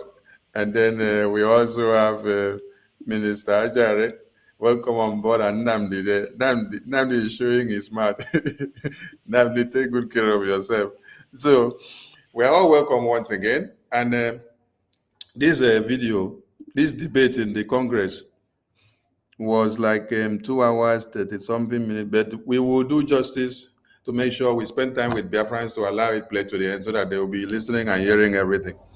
Our main focus and aim is for you to see the result of BRGIE. Yes. The last engagement meeting of the APM with the congressmen actually buttressed on the foreign ministers that have to deal with foreign policies that is specifically about Africa.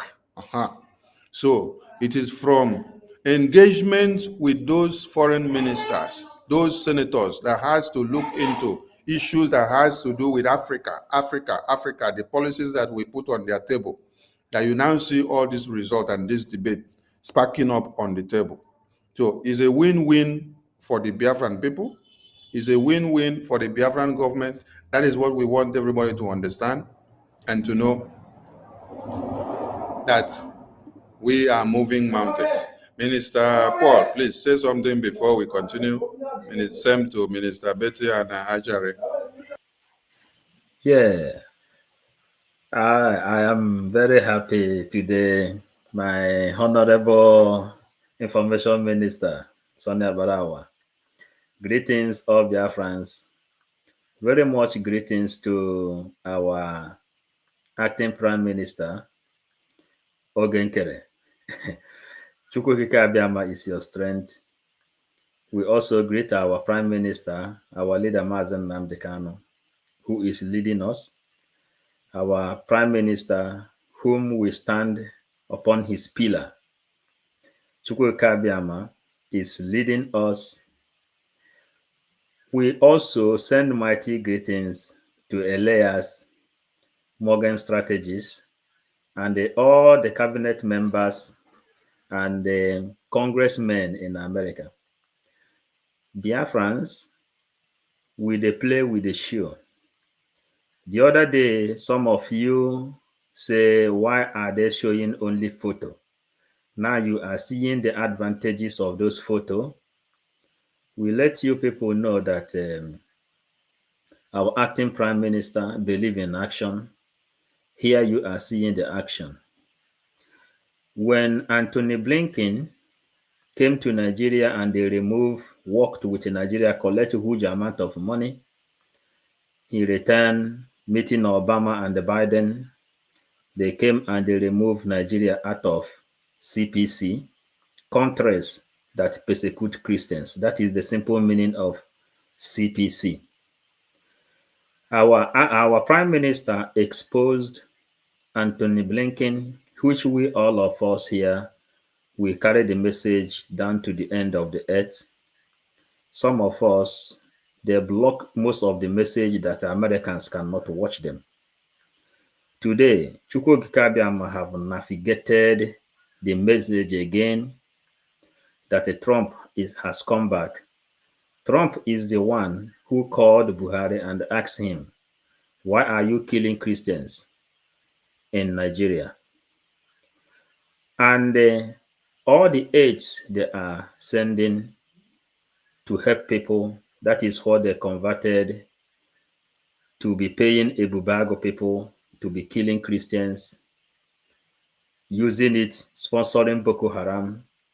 Today, our acting prime minister is right there. We made a message and we let you people know that what we are doing is bearing mighty fruit.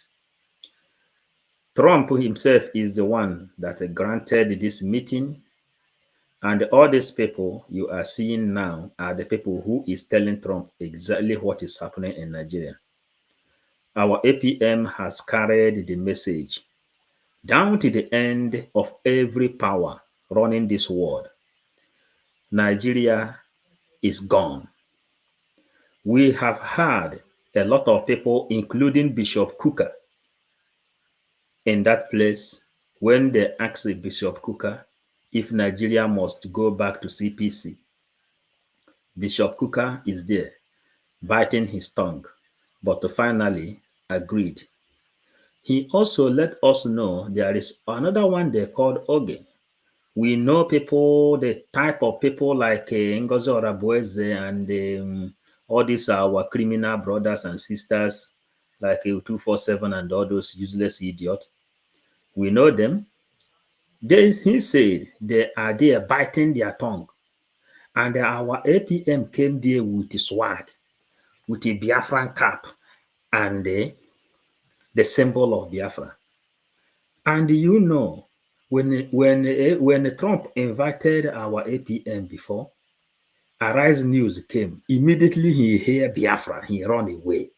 Now they are there now, sitting and standing with the Biafran man who doesn't even laugh.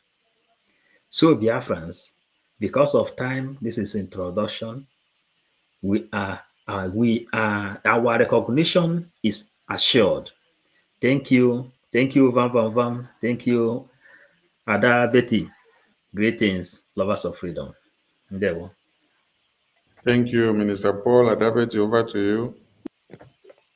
Thank you so much, my wonderful minister, the wise one. Thank you, Biafrans, lovers of freedom. My people, I am seizing this opportunity to start from our APM. I am very proud of him. I thank our gallant men that are defending our land, our Prime Minister, and finally, our Onyendu, Mazen Nnamdi Kanu. God is with us.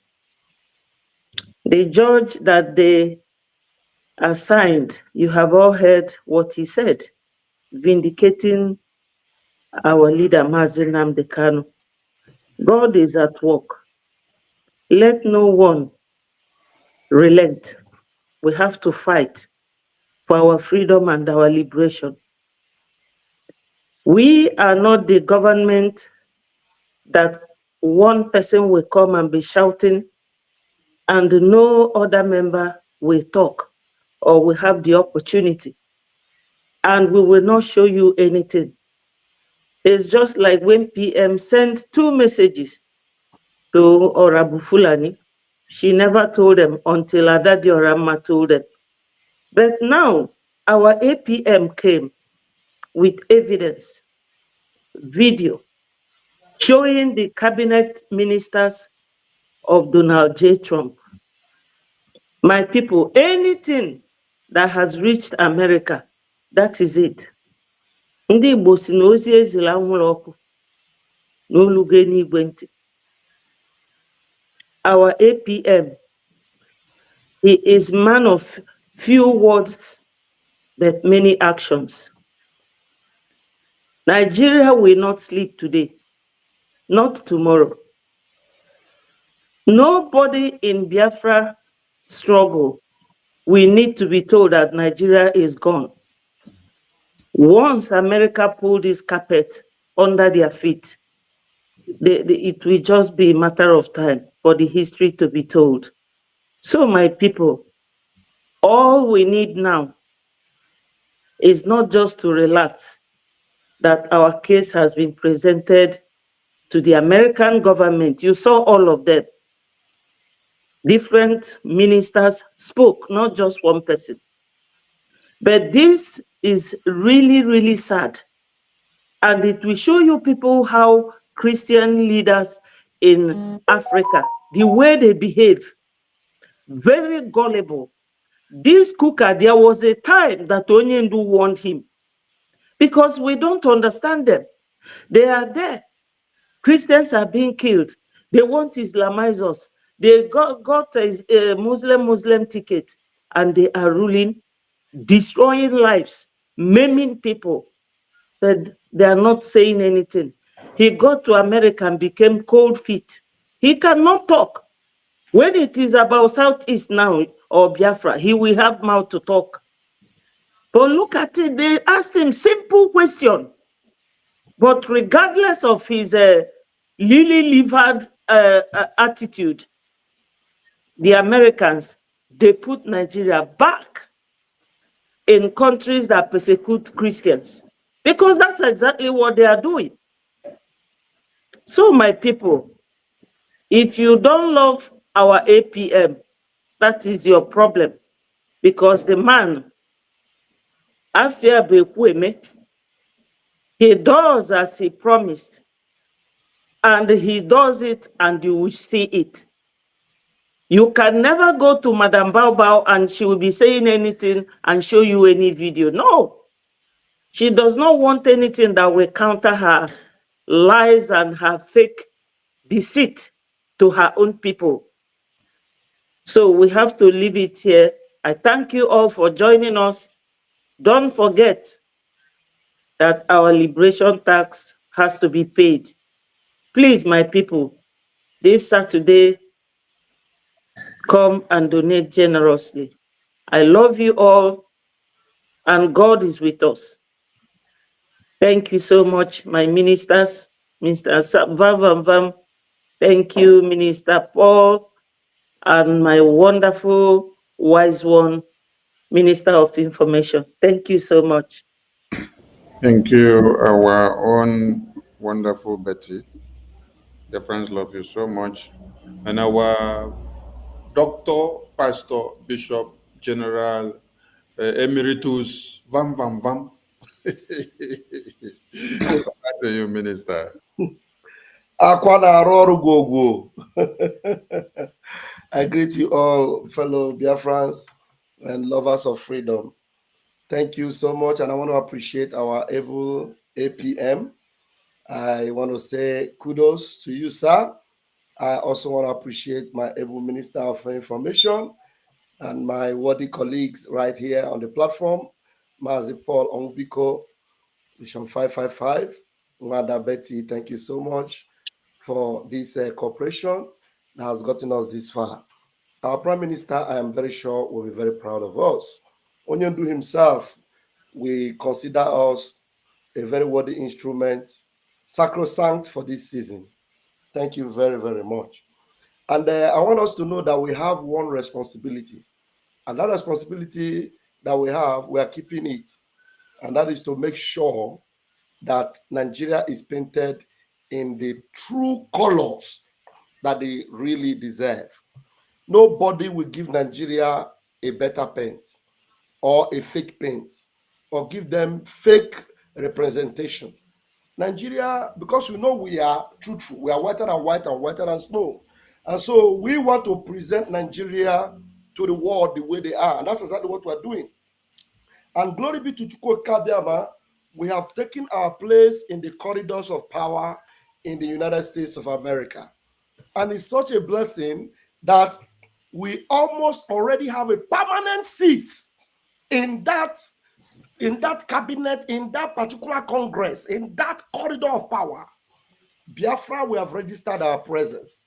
And we give God the glory for these particular lobbies that we have, with the same passion they have for Biafra, the love for our freedom, and it is such a blessing.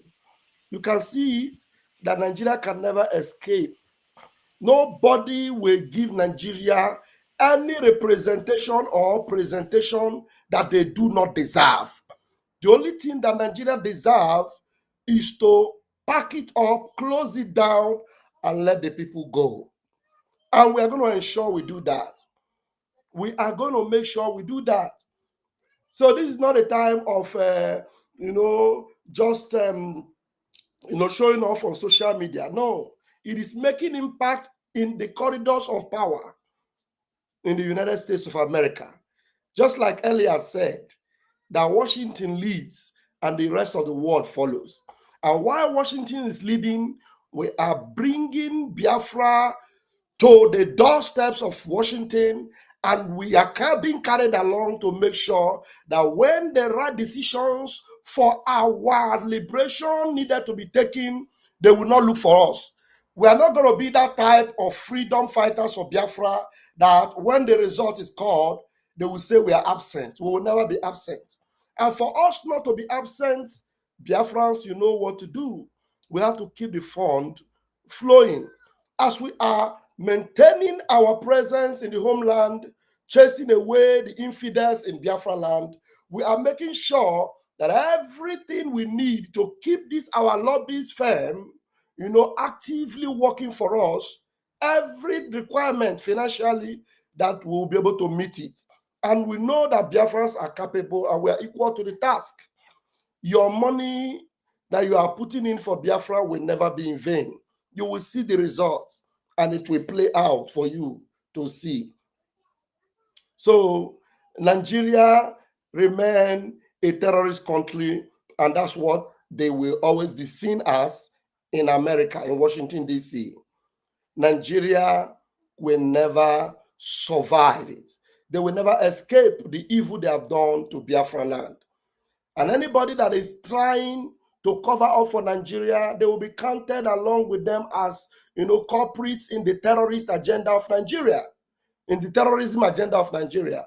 So that is why supporting this BRGI is very important. And anything outside of it, you are wasting your time, because the only thing that the American government have today is our charter. And the only thing they know today is the Biafra Republic government in exile. That's the only thing they know for now. And we are telling them and pushing that, look, we will not remain in exile. We must be in our country. And if we are in our country, that is when you will benefit from us. So all the things that they are looking for in Ukraine, we have it more than enough. All the things they are looking for in Russia, we have them more than enough in Biafra land.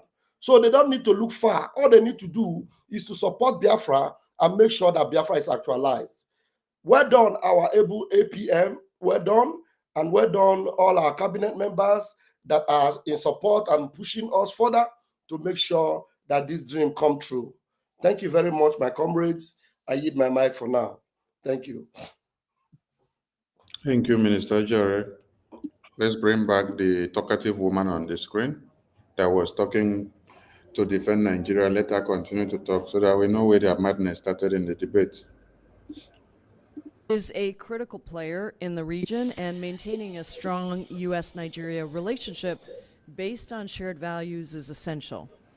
Is a critical player in the region and maintaining a strong U.S.-Nigeria relationship based on shared values is essential. Nigeria is a diverse country with hundreds of ethnic and linguistic groups and has one of the largest populations of Christians in Africa. The country is split nearly evenly between Muslims in the north and Christians in the south. In 2023, over 3,500 people were kidnapped, almost 9,000 were killed in conflict. So the work that must be done includes essential efforts to bring these diverse communities together and strengthen governance to end corruption and violence. It is both logical and necessary for the United States to fund projects in Nigeria that engage local communities to create space for interfaith dialogue and address the root causes of violence, such as access to resources, education, and healthcare, with the nuance that they deserve. These are not trivial, unnecessary projects. This is the work that has to be done to stabilize a country, to bring humanitarian assistance to those caught in the midst of violence and conflict and extremism, and bring about peace. Let me be clear that the mass cancellation of USAID projects and the dismantling of USAID by the Trump administration will only worsen this violence and weaken the institutions needed to combat extremism before it reaches our borders. Before the reckless actions of the Trump administration, the United States was the largest donor to the humanitarian response in Nigeria, but the administration's attack on foreign assistance, on diversity initiatives, and so-called wokeism are weakening the very tools that we need to address these complex crises. I'm looking forward to hearing from our witnesses and discussing more the situation and what the United States can do to make sure that we remain a strong partner in supporting the governance of Nigeria. I thank you, and I yield back. Thank you. I'd like to welcome our very distinguished panel. Thank them for taking the time to be here, for traveling a long distance, Bishop. And we're looking forward to your testimonies because we need your insights as we proceed forward. Let me first begin by introducing Nina Shea, a senior fellow of the Hudson Institute, where she directs the Center for Religious Freedom, an entity she founded back in 1986. Ms. Shea has been a human rights lawyer for over 30 years. She works extensively for the advancement of individual religious freedom and other human rights in U.S. foreign policy. Again, she's been a frequent witness, House and Senate, on a myriad of countries and issues, especially China and their egregious human rights abuses, particularly as it relates to religious freedom. Beginning in 1999, she was appointed for 7 terms by the U.S. House to serve as a commissioner on the U.S. Commission on International Religious Freedom. She was appointed as a U.S. delegate to the UN's main human rights body by both Republican and Democrat administrations. A lawyer by training, she undertakes analysis and strategic advocacy regarding religious freedom as a component of U.S. foreign policy. Her first client before the UN was Soviet Nobel Peace Prize laureate Sakharov. She was also the principal leader of the Coalition for International Religious Freedom Act in 1998. She initiated the executive order on advancing religious freedom, directing the prioritization of religious freedom in U.S. foreign policy, and which was signed by President Trump on June 2nd, 2020. And she co-authored 3 books on religious persecution, including Silenced, How Apostasy and Blasphemy Codes Are Choking Freedom Worldwide. She writes frequently in the Wall Street Journal, National Review, and elsewhere. We will then hear from Tony Perkins, who's president of the Family Research Council. He's also the former chair of the U.S. Commission on International Religious Freedom. Prior to joining FRC in August of 2003, he served in the Louisiana legislature, where he was a leading pro-life, pro-family voice. During his tenure, he expanded the organization to reach beyond Washington and has made a huge network, particularly of churches overseas, which really are speaking up not just for faith, but for freedom. and I appreciate that. In 2018, Majority Leader Mitch McConnell appointed Tony to the U.S. Commission on International Religious Freedom. In May 2020, he was reappointed, and he, like I said, served as both chair and vice chair of that very important commission, which was created by the International Religious Freedom Act in 1998. Then we'll hear from His Excellency Bishop Wilfred Anagabi, who is the Bishop of Makurdi Diocese in Benue State of Nigeria. Thank you for traveling all this way to be here, Bishop. A very long route. We deeply appreciate that. He entered religious life as a Claretian missionary and has carried out many administrative duties of the order. He was ordained as a priest on August 6, 1994, and then by Pope Francis on October 4th, 2014, the feast day of St. Francis of Assisi, to be a bishop. His motto is to serve Jesus and the brethren. The diocese that he leads is where the worst of the violent persecution in Nigeria is occurring by militant Fulani, causing the highest number of displaced people living in internally displaced camps. Matter of fact, those camps are the source of daily attacks by the militant Islamic extremists. And one of the things that I have raised with Nigerian leaders, and I hope that the president will raise it himself, our president here in the United States, is that if we had an act of some kind, theft, murder, anything, and you call the police and they don't show up, that's what's happening throughout Nigeria. The delay becomes denial, and then there's no investigation and nobody is held to account. It's unbelievable that can exist, but it does.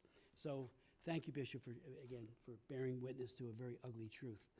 We'll then hear from Ms. Onabogu, am I saying that right? Onabogu, who is the African Program Director at the Wilson Center. She is governance and democracy professional with nearly 2 decades of experience on Africa and U.S.-Africa relations, including working with African governments, international partners, civil society, academia, and the private sector. She most recently was the director of the West Africa program at the U.S. Institute of Peace, where she led the strategic development and expansion of USIP's portfolio in Nigeria and coastal West Africa. In this position, she oversaw the design and implementation of projects to mitigate violent conflict, promote inclusion, and strengthen community-oriented security by partnering with African and U.S. policymakers, civic leaders, and organizations. I'd like to now turn the floor over to Nina Shea, and thank you. All of your statements in their entirety will be made a part of the record without objection, but please take the time that's necessary. We're not in a hurry. We want to hear from you, so please make sure that you convey that to us, your thoughts. Thank you very much, Mr. Chairman, Representative Jacobs, and members of the subcommittee, for prioritizing conflict and persecution in Nigeria as your very first hearing of this subcommittee for this session. And Chairman Smith, you've been a congressional hero to. There is a point there to note, too. The very first hearing, we want everyone to note something. This is the very first hearing. All of you can hear when Apm will come back in series of his meetings with the American congressmen, and there is always a sentence like, they have not had all these petitions on the table this clear before. They have not had this report about one Nigeria evil this clear before. So when you listen to this, Senator, she's saying, this first hearing. So there has been a good work that has been done recently, that this first hearing now has to compel the Senate to sit down and talk about this contraption so that they will be brought back to that red list. First, they will now put a stoppage of sales of arms to them, and every other things will follow. Like Prime Minister said, do not expect that after the declaration of the restoration of independence in 2024, that you will sleep and wake up and then you see Biafra tomorrow. We have policies we have strategies, and we have multidimensional approaches that we have to use to get everything done. But we will be shooting all the bullets at the same time from different angles. Then at the end of the day, when you go back to the other end, you will see the results falling off the wall. The results will be falling off the wall. So that's what you're seeing now happening, one after another. Because America is a Christian country. Remember that it was just like my minister Paul said, it was Donald Trump, the only president that had the boldness to summon Buhari and ask, why are you killing Christians in Nigeria? No other president has had that to do that publicly. He brought him to the media where he says that there will be media coverage. He asked it so that it will be on notice. So when you start presenting how Christians are being killed and massacred, they will get down to where the people of Biafra are predominantly the Christians. So the people of Biafra are predominantly the Christians. We are going to go down to that side and then see them someday. So let's continue.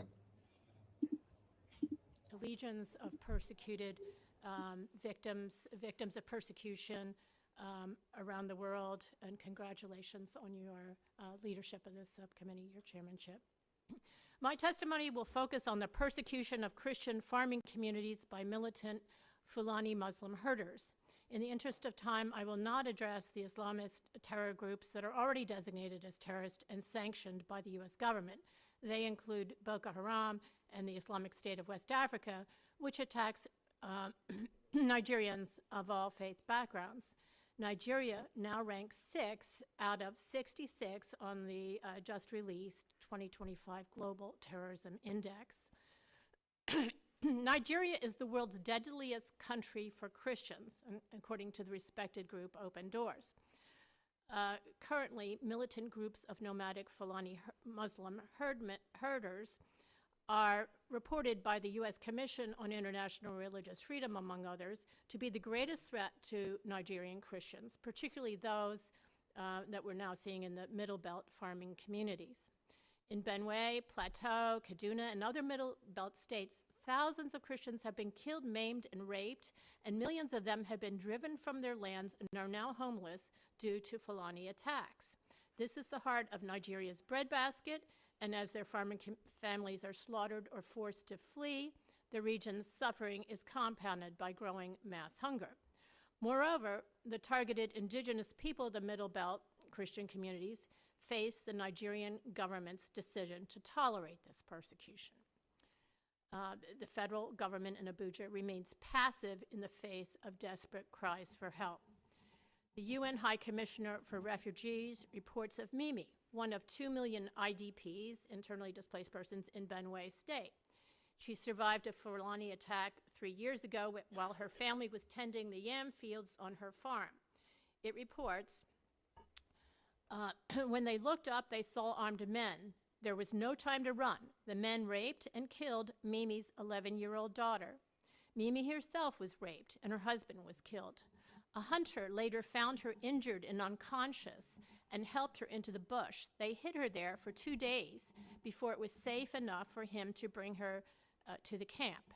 There she received medical treatment and reunited with her 2 sons, now aged 12 and 15. I lost everything, says Mimi. If you go to my village, everything has been burned down. I cannot farm any longer. And it's not only me, we all went through these things.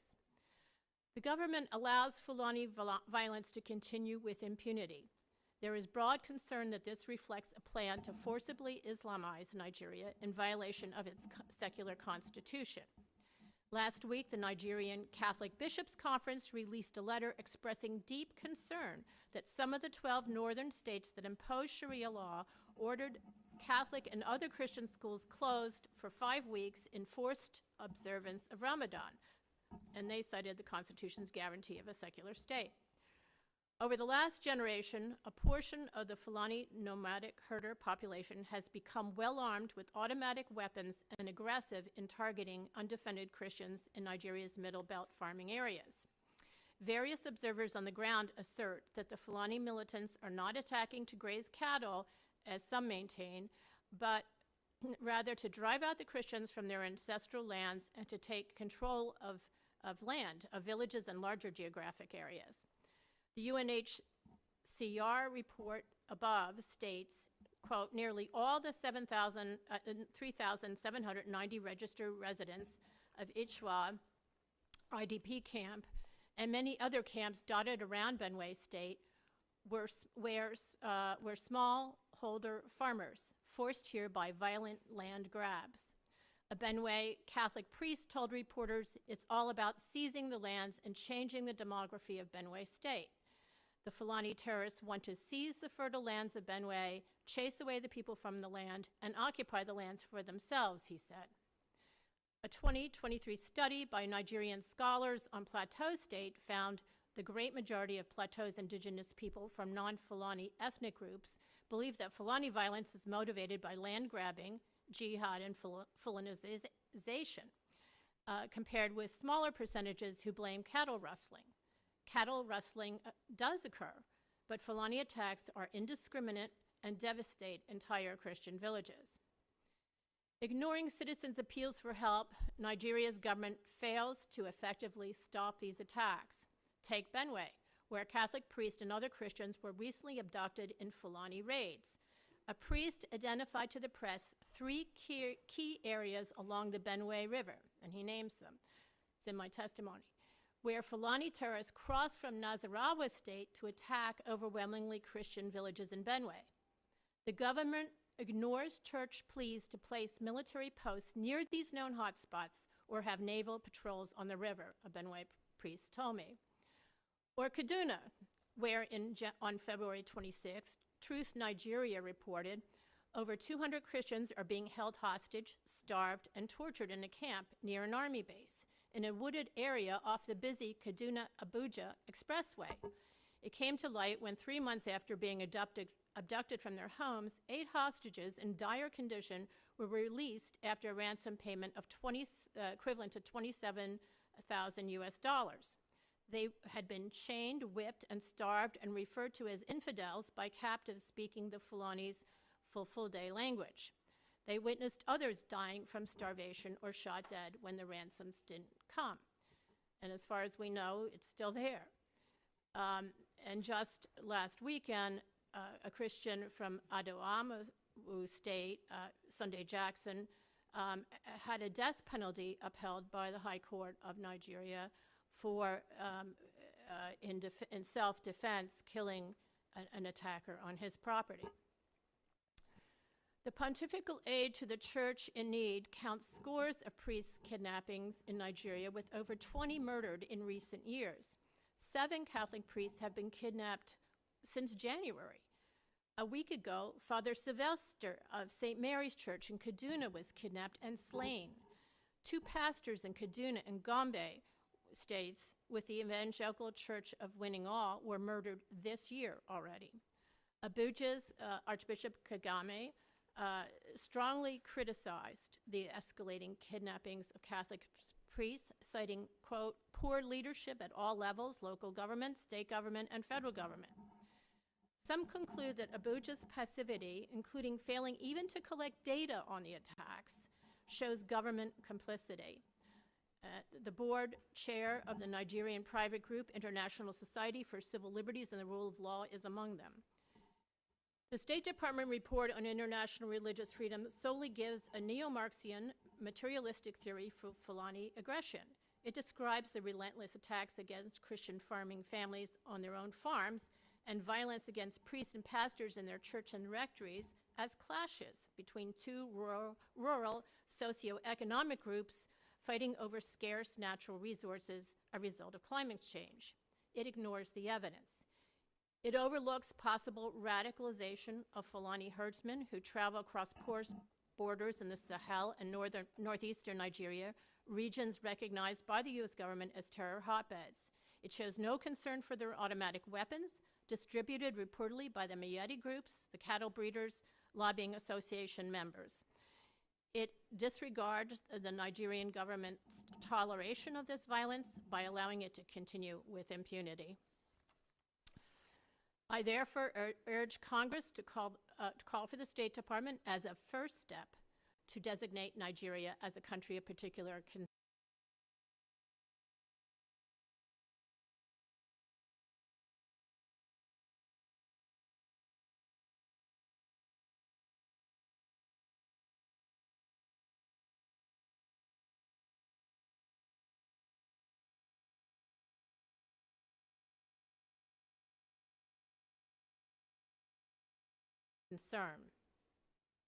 I am certain that the U.S. Commission on International Religious Freedom will soon renew its recommendation of CPC designation for Nigeria. Placing Nigeria on the U.S.'s short list of the world's most egregious religious freedom violators is warranted and would be a foundation for further human rights initiatives by the new administration here. It is the law.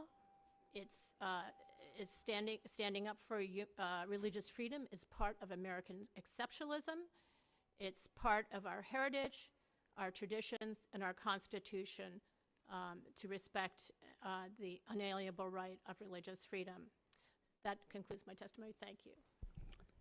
Ms. Shea, thank you so very much for your testimony, for your decades of dedication to this important issue. Mr. Perkins. Thank you, Mr. Chairman, and Chairman Smith, Ranking Member Jacobs, and members of the subcommittee. First, let me thank you for your opening comments. It's refreshing to see we have agreement. We understand that there is a problem. Now coming to a solution is our challenge. So thank you for your insight. I want to thank you for the opportunity to testify this morning. My name is Tony Perkins. I served as a commissioner on the U.S. Commission on International Religious Freedom from 2018 to 2022. And as the chairman said, I served as both chair and vice chair. From my time on USERV, I can tell you with certainty that the world is not paying enough attention to the growing humanitarian disaster in Nigeria. Despite its strategic importance as Africa's most populous country, these warning lights are flashing because of this systematic religious persecution driven primarily by Islamists, and it's going unaddressed. Christians are the primary targets. They're murdered, kidnapped, raped, and terrorized on almost a daily basis, as has already been discussed. The numbers are staggering. The brutality is unspeakable, and the silence from global leaders is deafening. Let me share just one recent example. On February 9th, Fulani terrorists armed with AK-47s, these are not hunting rifles, these are rifles designed to kill. I served, after coming out of the Marine Corps, I worked with the State Department in anti-terrorism and very familiar with the mode and operation of terrorists. They stormed a village in Gombe State. They first seized a 9-year-old boy from the Puma family and demanded ransom. They then sought out the Reverend Bala Galadima's home. They found him, they broke into his home, they demanded money. He pleaded with them, saying that he had none, but he offered them what he had. He had grain, so he offered them grain. They refused. They shot him 3 times, killing him. Sadly, this is not an isolated incident. In late January, Boko Haram launched a series of coordinated attacks on Christian villages in Chibok, the same region where 276 schoolgirls were kidnapped in 2014, Mr. Chairman. You'll remember that. We discussed it then. In fact, many of those girls remain captives to this day. The terrorists set homes and churches ablaze, destroyed livestock, and demanded that Christians convert or they die. More than 4,000 believers have been forced to flee for their lives in recent weeks alone. As has been mentioned, according to Open Doors, more Christians are murdered for their faith in Nigeria than any other country in the world. In 2024 alone, 3,100 Christians were killed. 2,830 were kidnapped. These are not just numbers. These are fathers, their mothers, their children, their families. The case of Leah Sheribu underscores the horror of this crisis. Leah was just 14 years old when Boko Haram kidnapped her and 108 other girls from their school in 2018. The terrorists eventually released all the girls except Leah. Why? Because she refused to renounce her Christian faith. Reports suggest she is still alive, and now held as a prize by her captors as she has been forced to bear children in captivity. As a commissioner on the U.S. Commission on International Religious Freedom, I met with her family multiple times and worked with the previous administration to track her, hopefully trying to gain her freedom. We were not successful. This is what religious persecution in Nigeria looks like. It is violent, it is brutal, and it is worsening. In 2020, the Trump administration, based on recommendations from USCIRF, and I was a part of that leadership team, Nigeria was designated as a country of particular concern. This was an essential step, recognizing the Nigerian government was failing to protect religious minorities from systematic violence. Yet in 2021, the Biden administration inexplicably removed Nigeria's CPC designation, despite the fact that attack against Christians had increased. Former Secretary of State Antony Blinken later suggested in a meeting with USCIRF members, which I was present, that these massacres were caused by climate change, that desperate Fulani herders were simply looking for pasture land. Let me be clear, this is not about climate change. It's about a violent extremist ideology that seeks to eliminate Christianity from Nigeria's northern and central regions. The evidence is undeniable. This is systematic religious violence. The U.S. government must act, and they must act now. Nigeria must be redesignated a country of particular concern. The Biden administration's removal of this designation was a reckless mistake that emboldened the very terrorists who are slaughtering Christians. The evidence overwhelmingly meets the legal threshold under the International Religious Freedom Act of 1998, which requires CPC status for governments that engage in or tolerate severe violations of religious freedom. That's exactly what Nigeria's government has done. It has failed to protect all of its citizens from religious violence. The U.S. must impose consequences. Under the International Religious Freedom Act, the President has the authority to take action against CPC-designated nations, including economic penalties. The U.S. should apply targeted sanctions against Nigerian officials who are complicit in religious persecution, as well as suspend certain trade benefits until concrete actions are taken to protect all Nigerians. Religious freedom protection must be tied to U.S.-Nigerian relations. The administration should make it clear that Nigeria's treatment of religious minorities will directly impact diplomatic and economic relations, including trade agreements and security assistance. And finally, the U.S. must reappoint a strong, high-profile ambassador for international religious freedom. During the first Trump administration, this role was used effectively under the leadership of Ambassador Sam Brownback to apply global pressure on persecuting nations. The momentum for that must be regained. In closing, Mr. Chairman, it is time for the United States to send an unmistakable message, to draw a red line. The slaughter of Christians and other religious minorities in Nigeria will not be tolerated. If Nigeria continues to allow terrorists to burn churches, execute pastors, and kidnap schoolgirls with impunity, there must be consequences. This is not just about Nigeria. It is about the future of religious freedom, the stability of Africa, the moral credibility of the United States. If we fail to act, make no mistake about it, this crisis will spread. Refugees will flood into neighboring countries. Terrorists will grow bolder. And America's silence will embolden jihadists worldwide. Chairman Smith, members of the committee, thank you for helping raise awareness of the need to redesignate Nigeria as a country of particular concern. The world is watching, but more importantly, the religious persecution and those who are the victims of that in Nigeria are watching. And they're waiting to see if America will stand with them and for them. Thank you, Mr. Chairman. Thank you very much, Mr. Perkins, for your testimony and your leadership as well. And your work on the Religious Freedom Commission was legendary. We do have Maureen Ferguson here with us today, who's a commissioner on the Religious Freedom Commission. Dominic Kuzo, who's a pastor from my district, who's very involved with the religious freedom issue. Thank you for being here. And I'd like to just point out David Trimble is here as well from RFI. When I did the bill in 2019, it was a religious freedom, Frank Wolf, we named it after Frank Wolf. Got it passed in the Senate. It was dead in the water on the Senate side, and he did so much to get it passed, and I want to thank him for that, because otherwise it would have been just another House-passed bill like we all know. It goes over to the Senate, and that's the graveyard of legislation, but I want to thank him for what he did to get that through. I'd like to now recognize, and again, thank him profusely for traveling here and at great risk. Bishop, the floor is yours. Thank you, Mr. Chairman and members of the committee, for giving me an opportunity to be heard at a critical time in my country, and particularly my state, Benue. I am Wilfred Chikbanabodinadapia here as the bishop, the Catholic Bishop of Makurdi Diocese, the capital of Benue State in Nigeria.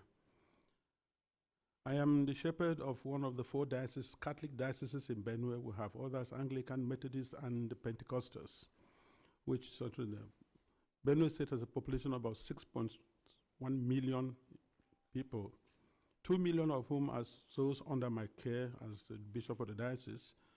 Benue State is about 98% Christian, with very few Muslims living in towns. Nigeria and eventually my diocese and the state of Benue have become, in recent years, one of the most dangerous and insecure places for Christians.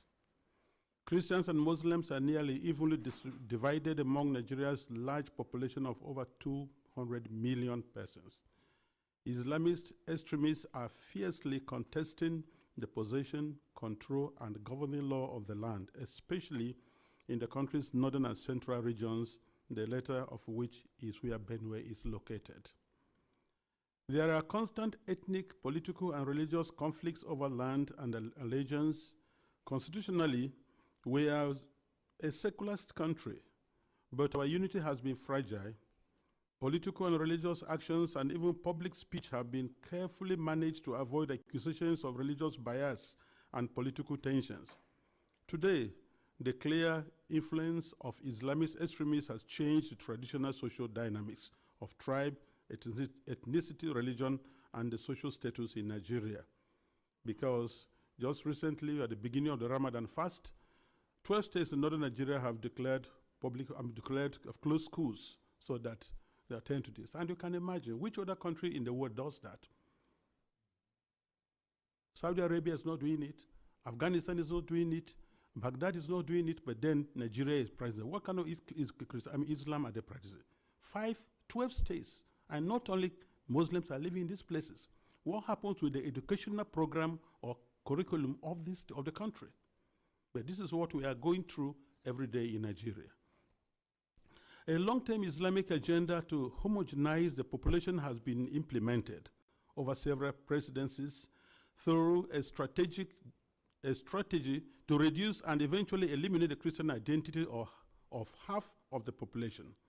This strategy includes both violent and non-violent actions, such as the exclusion of Christians from positions of power and adoption of such church members, the raping of women, the killing and exploitation of Christians, the destruction of churches and farmlands of Christian farmers, followed by the occupation of such lands by the Fulani herders, and also changing the names of these villages.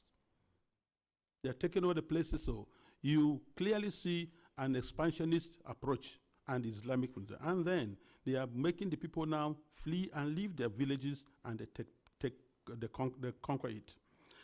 The quest to Islamalize the land appears high on the agenda of some of the powerful and influential Muslims in Nigeria.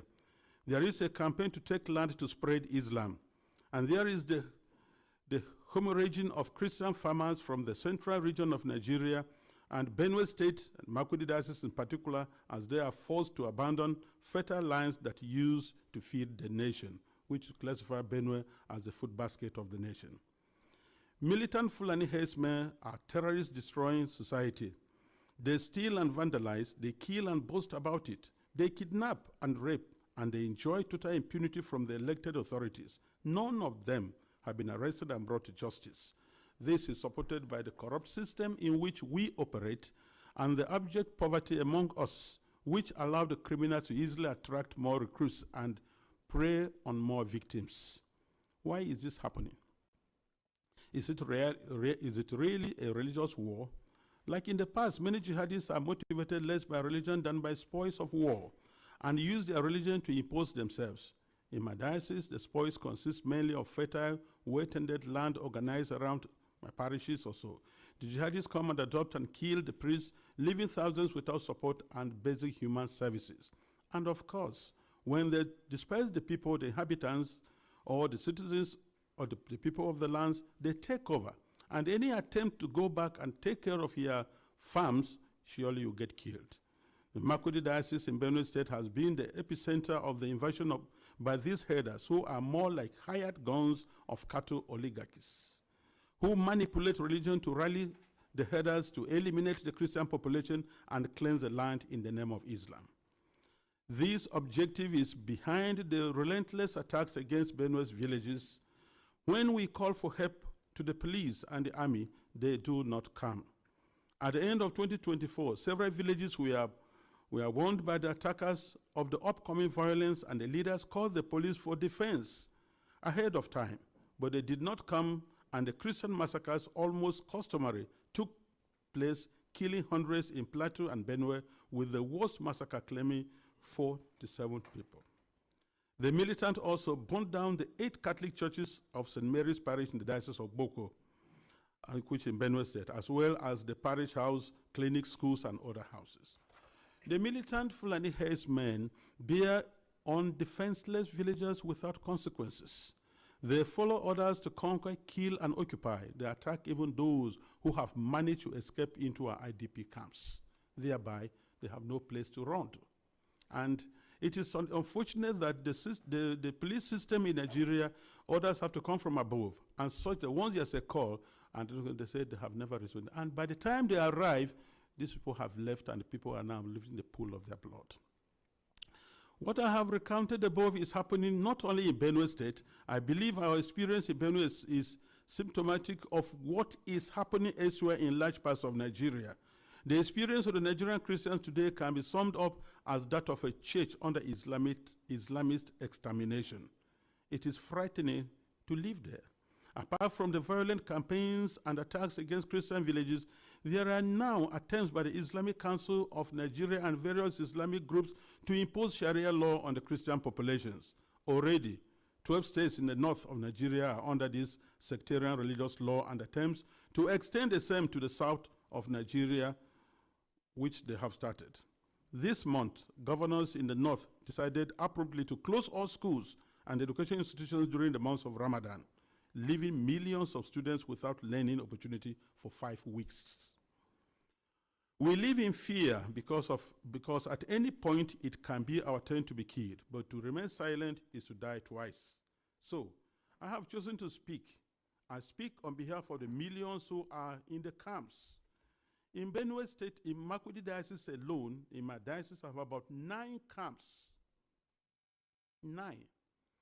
On the 5th of March, which was Ash Wednesday, we visited one of the camps, and many of my priests and religious went to the other camps, distributed them to begin the Ash Wednesday with our faithful who are there, because we are the voice of the voiceless. We have to talk for the defenseless. We have to talk about the weak and those who cannot talk about themselves. In one of the camps called the Mega Camp, there were over 3,000 inmates of that camp, and which was a record given to us by government. I speak on behalf of them and those children who have no husband, who have no father, and even their own voices taken away by the politicians who promised to help them, but have become the willing tools of the jihadists because they are talking politically correct statements, looking for next elections to come. I speak on behalf of those whose loved ones have been killed, but no one has even offered a word of consolation to them. I speak on behalf of the thousands of young girls who have been adopted and raped because no one, not even the media, mentions them anymore.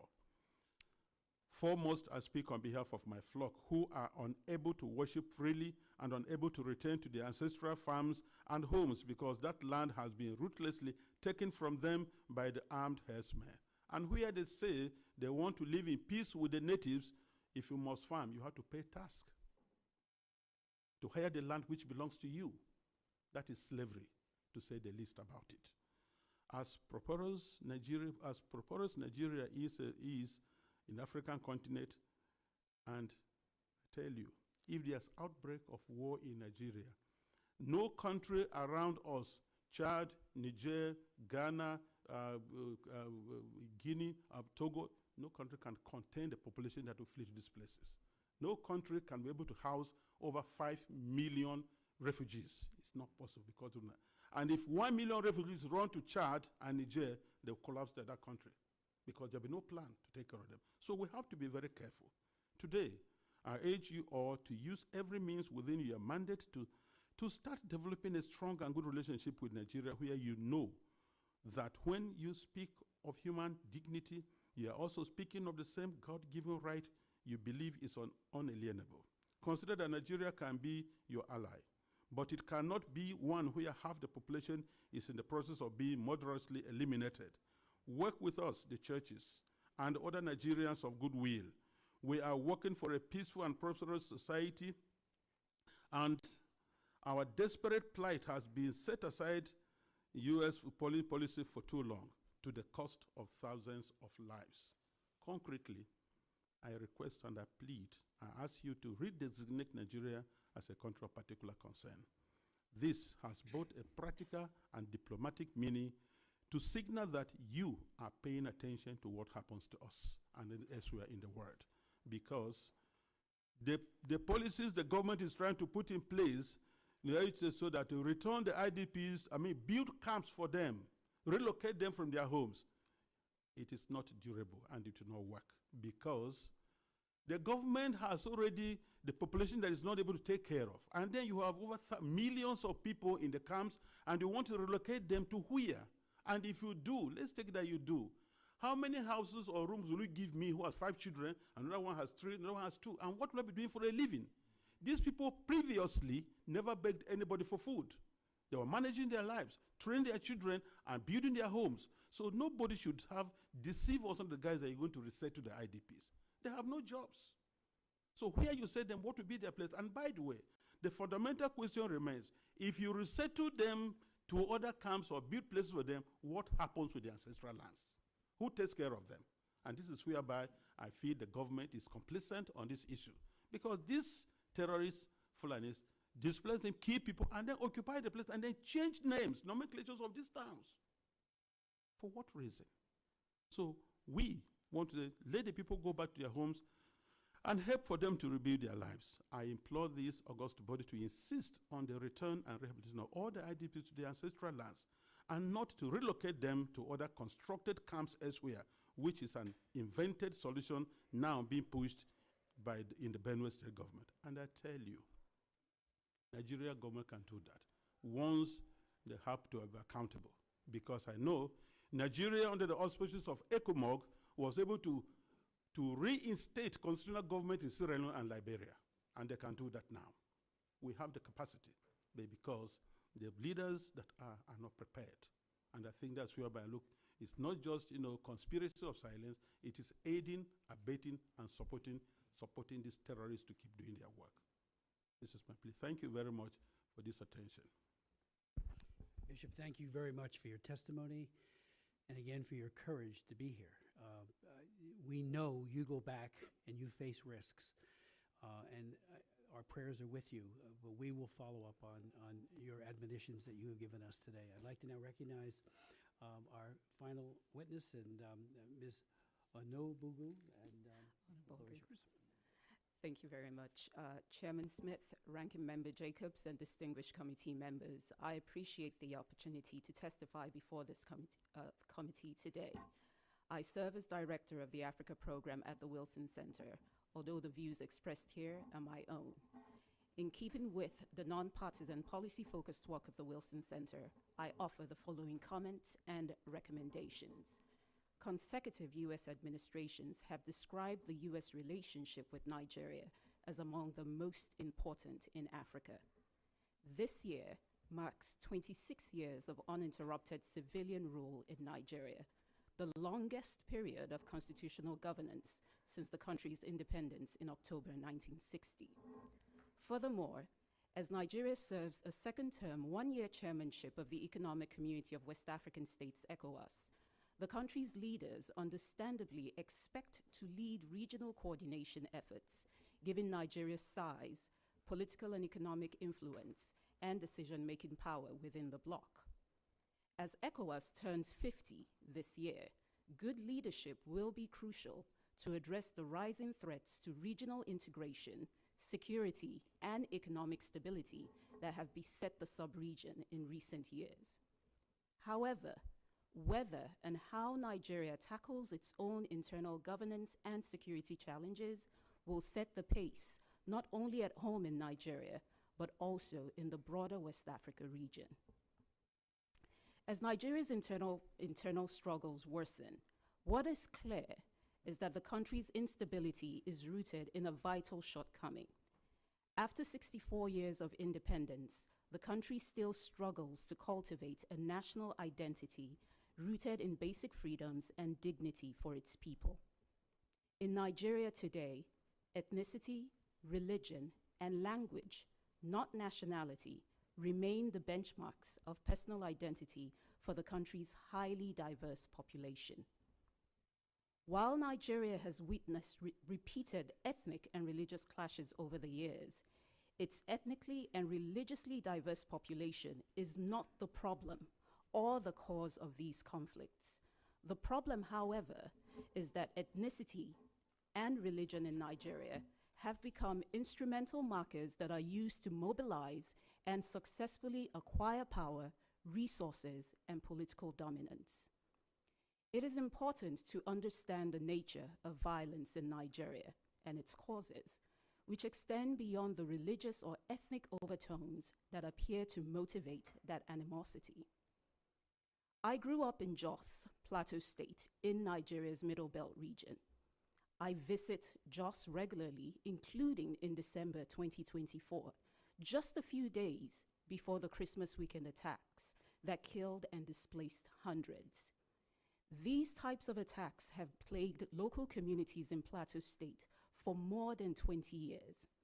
Having grown up in the Middle Belt region, I am deeply aware of the compounding impacts of these protracted conflicts on one's vibrant communities.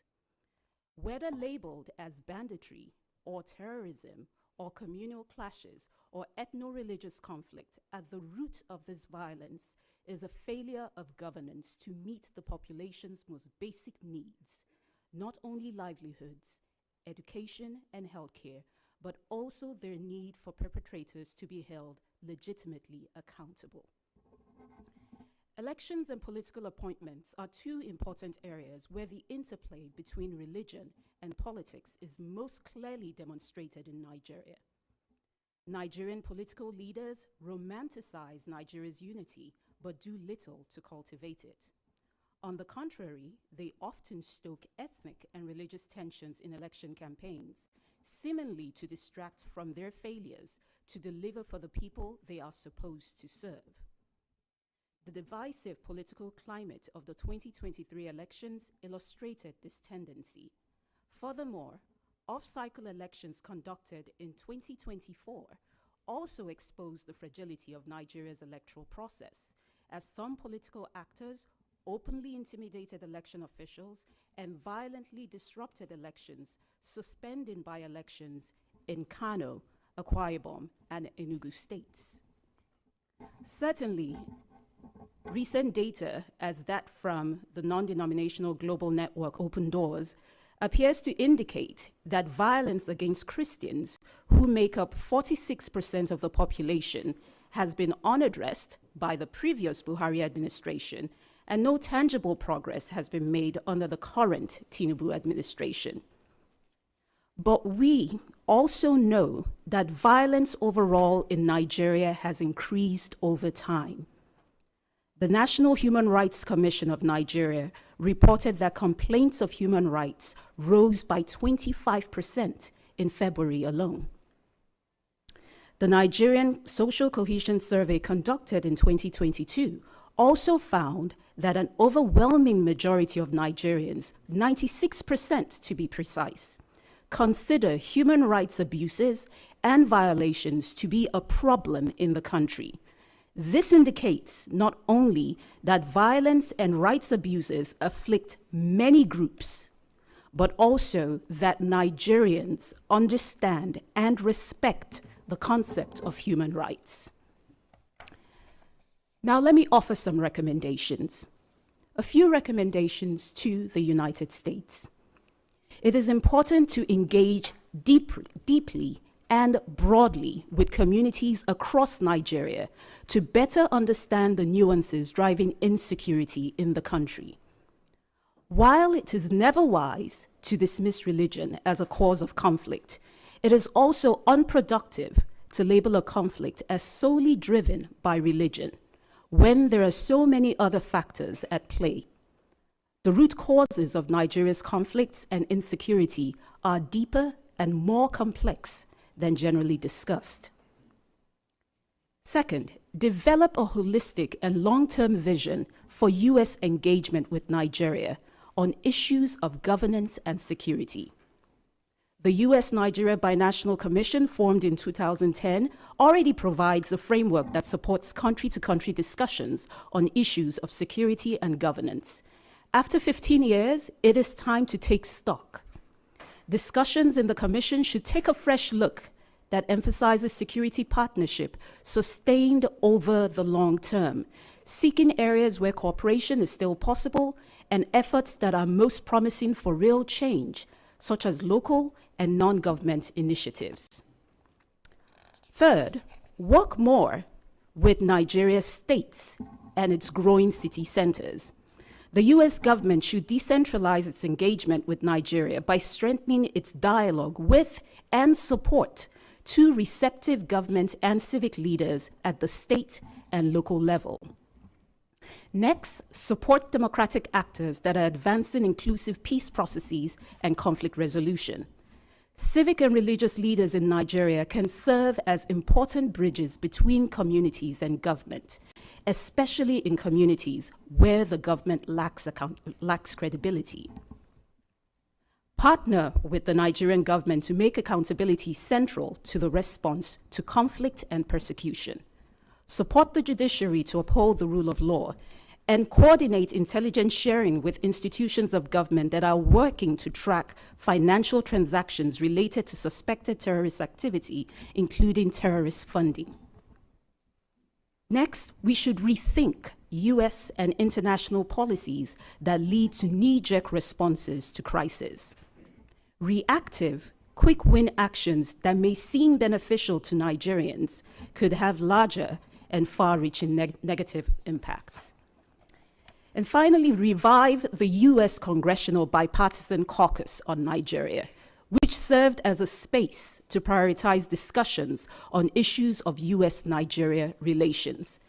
An active Congressional Bipartisan Caucus will signify the importance of U.S.-Nigeria relations and create a forum to proactively consider wide perspectives on different issues of concern to better inform legislative response. And now, recommendations to the Nigerian government. Coordinate federal and state action and messaging. Effective coordination so desperately needed among Nigeria's federal and state governments is too often undermined by finger pointing. That must stop. Since assuming office, President Tinubu has called for better synergy and cooperation among security agencies to address insecurity in the country. However, concrete steps must be taken to move this aspiration to reality. Nigeria also needs to get serious about police reform. In December 2004, the governors of Nigeria's 36 states unanimously endorsed the establishment of state police as a measure to combat the nation's rising insecurity. While this is a significant shift in policing in Nigeria, it is still unclear how this will be operationalized. Police reform should not be about state policing only, but it should consider but it should consist of a broader conversation that is rooted in the country's present realities and applies lessons learned from past efforts. Third, Nigeria needs to make accountability of perpetrators and of the authorities central to its response. Nigerians need justice. Criminality in the Middle Belt and elsewhere in other parts of the country has grown in part because of impunity. The trends underlining the violence that we see in different parts of the country can be traced and can be anticipated if the appropriate government security agencies have effective early warning and rapid response mechanisms. Nigeria should also start laying the groundwork for peaceful elections in 2027. This year, 2025, will be a critical year for elections in Nigeria, as the current chairperson of Nigeria's Election Commission completes his second and final term in December 2025. Finally, Nigeria needs to appoint an ambassador to the United States. It has been 18 months since Nigeria recalled its ambassador from Washington and other diplomatic missions worldwide. Nigeria needs senior diplomatic representation to deepen its engagement with the U.S. across all spectrums, including in discussions like these, and to support and engage with Nigeria's dynamic and largely successful diaspora communities across the United States. In conclusion, clearly, a fresh approach is needed, both for Nigeria and for the U.S. U.S. and international policies on Nigeria must include a better understanding of the country's complexities, stepping back to honestly reanalyze how governance in Nigeria really works and how it does not work is crucial to addressing the question of conflict and persecution in Nigeria. Thank you for inviting me to testify, and I look forward to your questions. Thank you so very much for your testimony, and I think your point about failure of governance couldn't be stronger stated. When the bishop said a moment ago that when they make calls to law enforcement to respond, they don't come. I have heard that over and over and over again, particularly as it relates to the Fulani, but I remember in the early days of Boko Haram, I had Assistant Secretary Johnny Carson testify at several of my hearings, Africa Assistant Secretary, and he just said Boko Haram was a group of bandits. They had no thread of wanting a caliphate, which we found out later they did, that they were not promoting aggressive Islamist views, which they were. And I did indicate in my opening comments that how we tried to get Boko Haram designated as a foreign terrorist organization, and they had even blown up a building that killed some, the UN types, including an American in Abuja, and all of that was just overlooked. What Johnny Carson said here in this room at that hearing was that all as Boko Haram was trying to do was to embarrass Goodluck Jonathan, then the president. I said, are you kidding me? Embarrass him? How about when they took the Chibok girls, and I met with several of the Chibok girls that escaped. There were a few that escaped, and I met with many of their parents. It had everything to do with turning them into slaves and abusing them horribly and forcing them to change from being Christians. Some were Muslim to begin with, but not many, to a coercive conversion on their part. And that woke up some people here, but not enough. So your point about failure to govern I brought it up with Buhari many times as well and got nowhere. There was an effort to have a cooperation on the security side. There was a fusion center, as you might know. I visited it, where our military wanted to work side by side with their military to especially use the best and latest means of combating Boko Haram at the time, and they went nowhere. The Leahy Amendment was invoked by our side, so I had a hearing on that. Found out that half of the people that we could have trained would have easily passed muster under the Leahy Amendment. In other words, they didn't have human rights violations attributed to them. But it never happened. It was a great idea, but it went nowhere. So you're right. We need to revisit how do we work together on security. And again, if I call my local police department in Manchester, New Jersey, because a crime has been committed and they don't show up, that is a gross neglect and a gross failure to govern, and that is what, as we know, the Christians are facing each and every day. So I thank you for that, and I thank all of you. Just a couple of quick points, and I'll yield to my distinguished colleagues. In 2016, I should say, I did write the follow-on to Frank Wolf's famous historic law called the International Religious Freedom Act.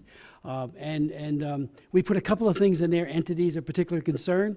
Boko Haram is on that list, but I do think the Fulani need to be on that list as well, so that's something we should ask the administration to do.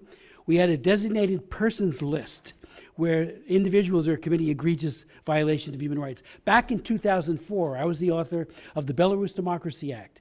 That legislation, which was the first of its kind, and it led to the Magnitsky Act, because I was the sponsor of that. We put that into the NDAA to get it passed. But it said we target individuals, not just the whole country, but individuals who are particularly severe in what they do, with no visa and no ability to engage economically with the United States in any way, shape, or form. My hope is that and I invite you, and I invite anyone who has pertinent information of any particular persons that need to be on that list, so that we can individually sanction them. We've done it in other countries all over the world, started with Belarus, with Lukashenko, but others have been targeted as well. In DR Congo, a lot of Kabyles people were targeted. It's a very effective mechanism to isolate them while we're working on the country itself. So I invite you, any individuals that you think should be on there.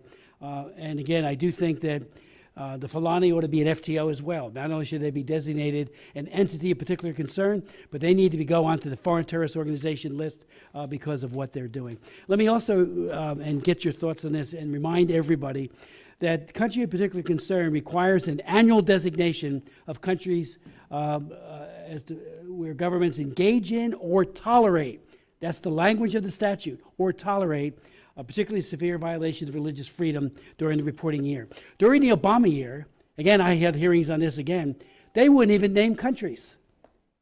So I asked them, where's the countries? It says in the statute, you shall, doesn't say you may, and we didn't even get a country or a list of those countries. So we need to up our game, if you will, on promoting religious freedom everywhere.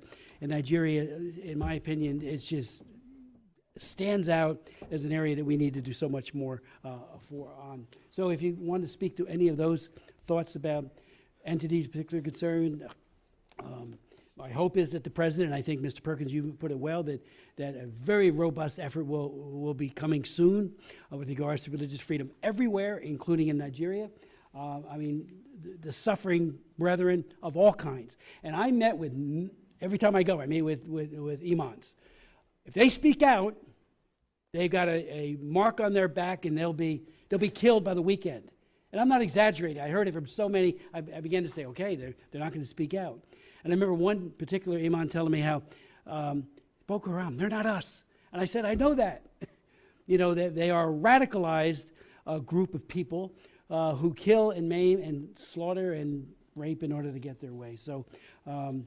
Law enforcement, if any of you want to speak to that, it seems to me that's so basic. If you don't have a government that responds to a request, if you had a fire going, would the firefighters show up? I hope so. Well, law enforcement needs to show up. And when they start prosecuting people, you'll see a different situation in Nigeria, I believe. Well, if I may, Mr. Chairman. Yeah, I'd like to respond to that. I think you're right. Everyone on this witness table has said the same thing, that there's been this failure to hold accountable the perpetrators of these atrocities. And it's actually worse than someone robbing your home. It's a systematic, coordinated attack that cleanses entire villages and farming areas of the population who have a certain religious profile that they don't like, I guess. But we don't know. We really don't know what the motives or intents are because the government doesn't investigate or bring to trial anyone for these horrible attacks. And as the bishop pointed out, and he is incredibly courageous to come forward today, As he said, he doesn't want to die twice. I hope not even once. But once this process happens of a clearing an entire village, burning the property, and taking control of it, the IDPs are then sent to temporary camps where the churches help or others help, and feed them and sustain them until they're permanently relocated somewhere else, maybe a bigger camp, maybe to other parts of the country, maybe outside the country. This is not making any sense. It's not sustainable. And I think there has to be personal pressure because the government is not, has no political will.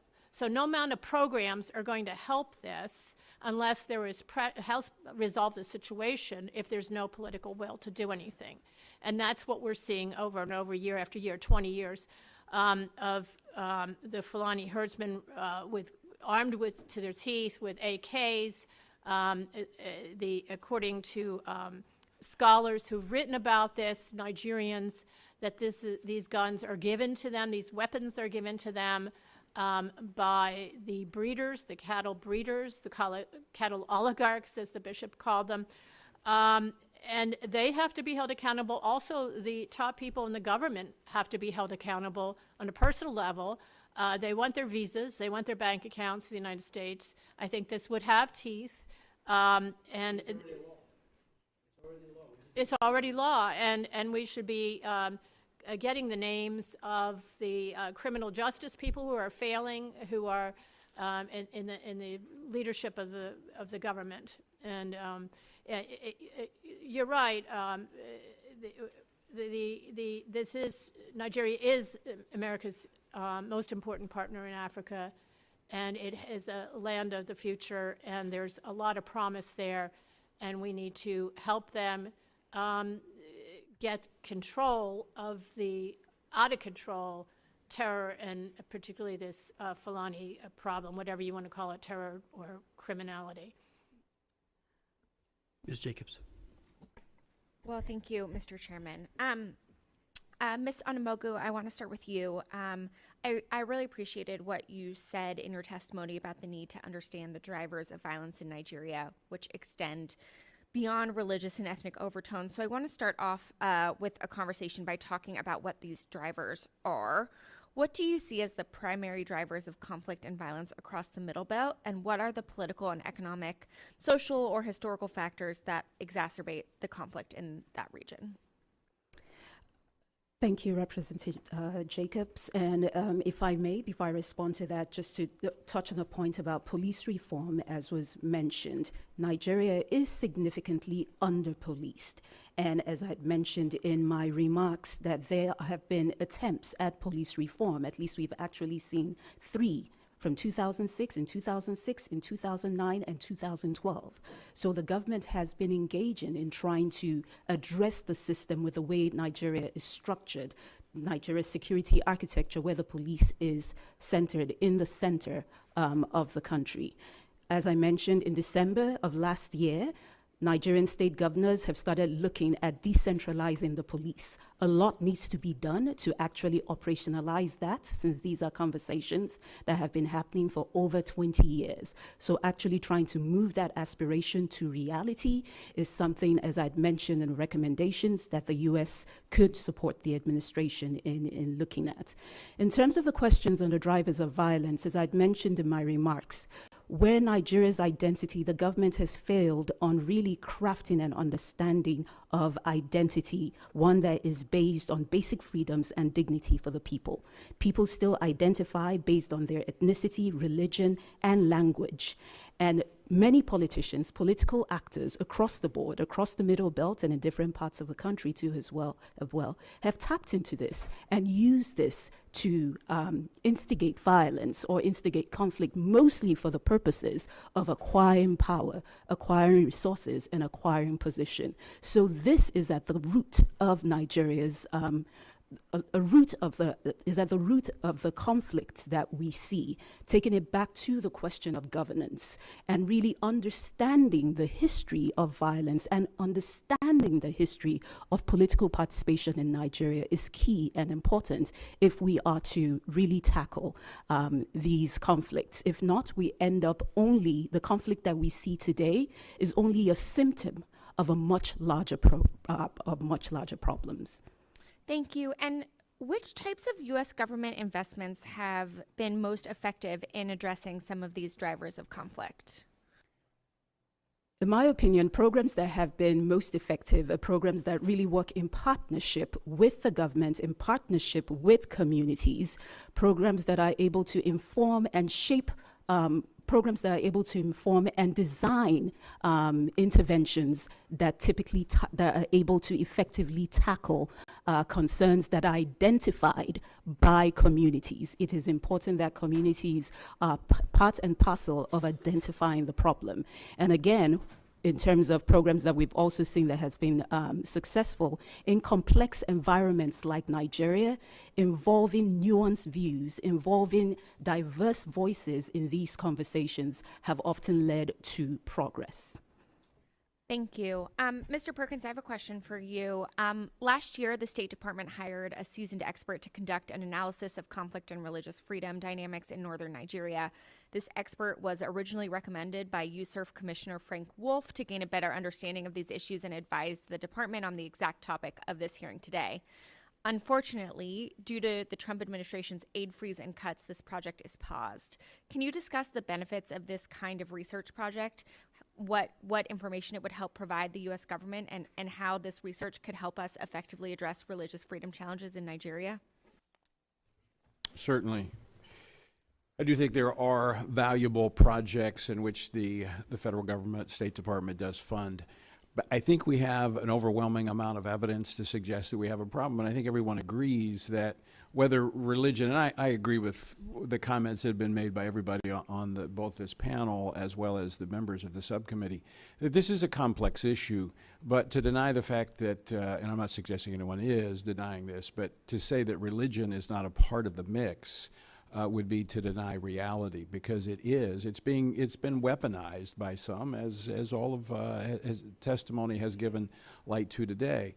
So we have the evidence there. I think that by moving forward with the designation, we get the attention of the country of Nigeria, and then hopefully the will of the Nigerian government to partner in legitimate programs, because there are many. You're absolutely correct. There are many legitimate programs that can help advance democracy and security in Nigeria. I worked with the State Department in part of those in developing the security of the local law enforcement. So there are legitimate ones.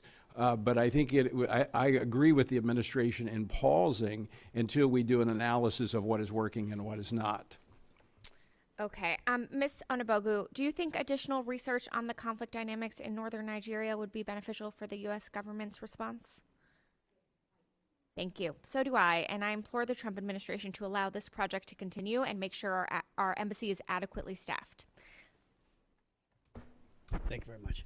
I'd like to recognize Mr. Hazenga. Thank you, Mr. Chairman, and I appreciate you holding this very important hearing. And this is actually something that we had done previously, or you had led, and good to see some of you folks again here. And I have a quick question at the front end of both the bishop and Ms. Onabogu, correct? Has Nigeria always been this violent?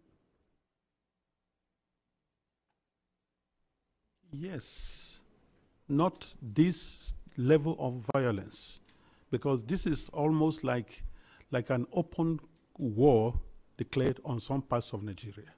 And then it is multidimensional, from Boko Haram to bandits. Boko Haram is in the northeast. The bandits are in the northwest, and then the flying terrorists are in the north central, which is Middle Belt. Yep. And these attacks are simultaneously carried out in places whereby large scale of violence is being experienced, and the worsening part of it, the government is very, very inactive.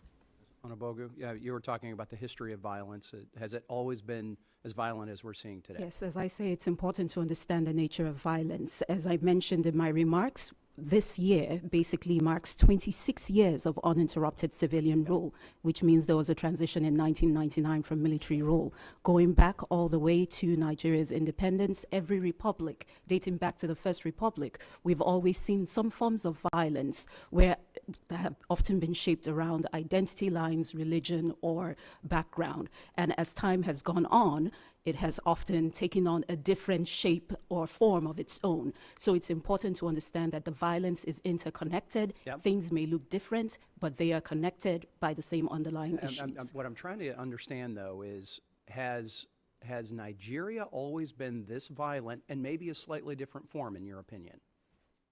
There has always been an element of violence. Sure, and there's been an element. Well, you're from Jos, and I'm familiar with Jos. I've had family members who have traveled to Jos and Lagos because the church denomination I happen to be a member of, I'm sure you're familiar with, which is the Christian Reformed Church. The Christian Reformed Church, based in Grand Rapids, Michigan, actually has more members in Nigeria than they do in all of North America. It is basically an African church headquartered in Grand Rapids, Michigan, of all things. And I will tell you that that the people that I have talked to who have been either on the mission field there or who have lived there or who have been a part of that, they believe that there has been an uptick in violence and that the country wasn't, it may have been percolating in a different way, but there was not this outright violence. Mm-hmm. Many of them tell me that they believe that it has been the rise of radical Islam and jihadism that has really brought that to the surface. And that whether you're saying that's a cultural thing or whether it's a religious thing, I think we can't ignore the fact that radical jihadists have taken on a very, very different tactic. Let's put it that way, if you want to call violence a tactic.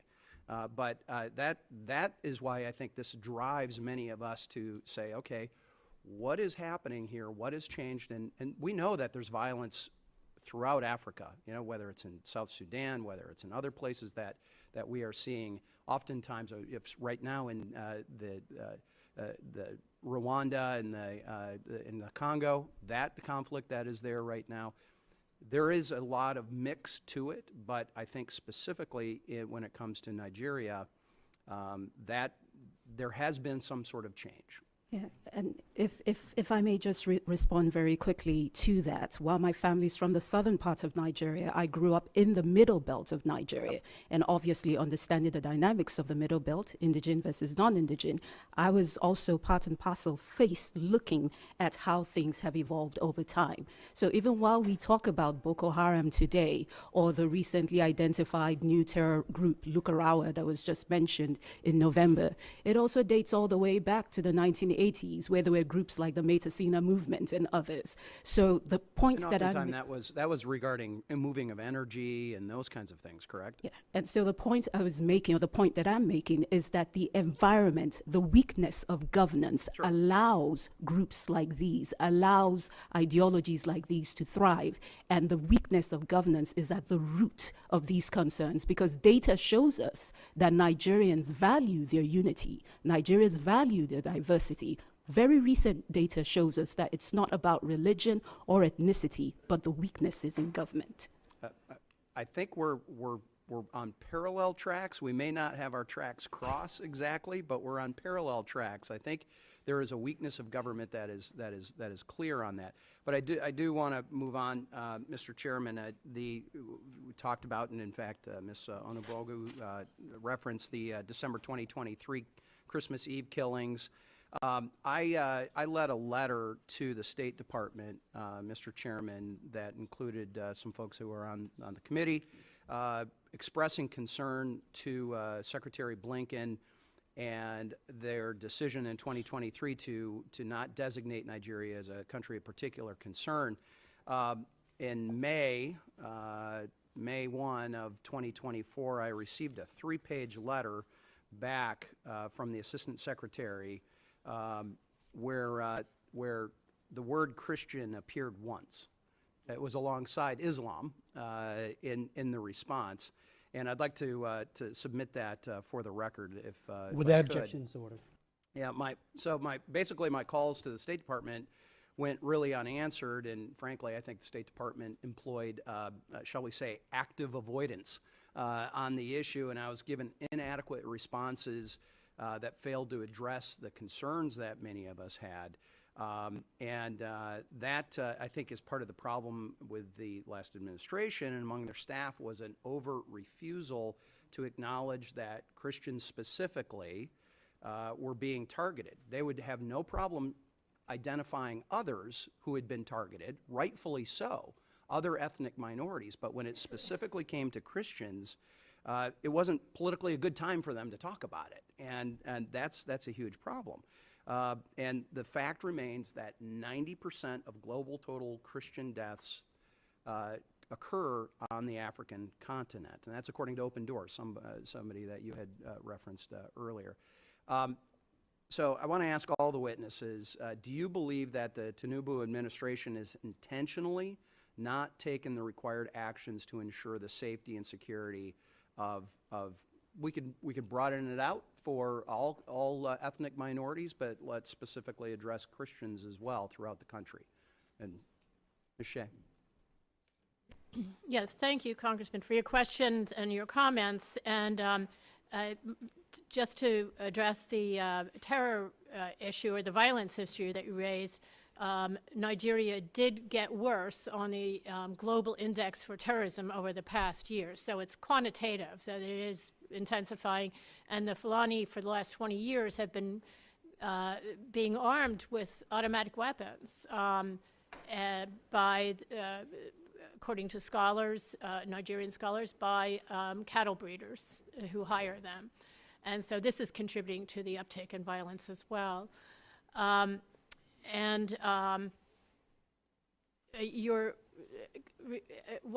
forgotten your question now. Oh, just whether the Tinubu administration is yes. sort of intentionally, are they doing what is really required to ensure safety of their citizens? Yeah, you know, on intent and what they intend to do, I've tried to bring out prominent voices in my testimony, my written testimony, to who believe that this is deliberate on the part of the government. There are others who feel that the government is just lax, but some feel that the government is complicit. And I saw that, frankly, in the Catholic bishop's letter that was released recently, that was referred to by me and the bishop, about the fact that Islamic law of closing down, or at least somebody's interpretation of Islamic law of closing down all schools in some of the 12 northern states to forcibly observe Ramadan is part of the bishop's alarm at this is a sort of creeping introduction of Islam as the law of the land, not only in those 12 northern states, but throughout the country. So I've heard that from a number of prominent voices, whether Catholic bishops or others, civic leaders, and even governors of some of the southern states, central states. I'm going to skip over, if you don't mind, Mr. Perkins, to the bishop, and just what is your take on the Tinubu administration? Are they actively trying to protect that, or are they allowing it and turning a blind eye? I think, to my own opinion, the government certainly has good intention, but there's no implementation. And I think it's simply because they want to be politically correct, not to offend any particular group of persons. And so that's why the inactivity is taking place, and people are feeling emboldened to continue to do what is going on. And the failure of the security forces to apprehend those who are involved is a clear sign that they don't want everybody to say that people are dying. So if the government wants to take action, they will do. And you've been very generous, Mr. Chairman. I do also want to hit on one other thing. This hearing is specifically about Nigeria, but given the expertise and the people that we have, love to hear a little broader view. And I had the opportunity to recently sit down with Bishop Dennis Nthumbe, who is the African director of Israel Allies Foundation. We talked at length about the systematic persecutions of Christians and Jews that are happening throughout the continent, and the rise in anti-Semitism there. And Mr. Chairman, for the record, I'd also like to post the bishop's report on accounts of widespread violence and destruction of churches and other religious sites that have been happening. So I'd like to submit that for the record here. And in fact, the bishop is here with us today in the back, and I applaud him and his work as well. But getting back to the specifically Nigeria, we have seen a rise throughout the African continent. We're talking specifically, though, about the tools that we have in Congress. And I'm curious from each one of the witnesses, is the CPC, this designation, is that necessary and is it warranted for Nigeria right now, or is this some sort of knee-jerk reaction? Well, I think it's warranted. We can't fudge the facts. We need the truth to come out. This is one of the worst situations in the world, as you know, for Christians. And the law is clear. If the government engages in or tolerates egregious violations of religious freedom, which the government certainly is, regardless of whether it's deliberate or not on their part, I think that we must do that. And it does put pressure. Governments do not like to be on the short list of the world's worst persecutors.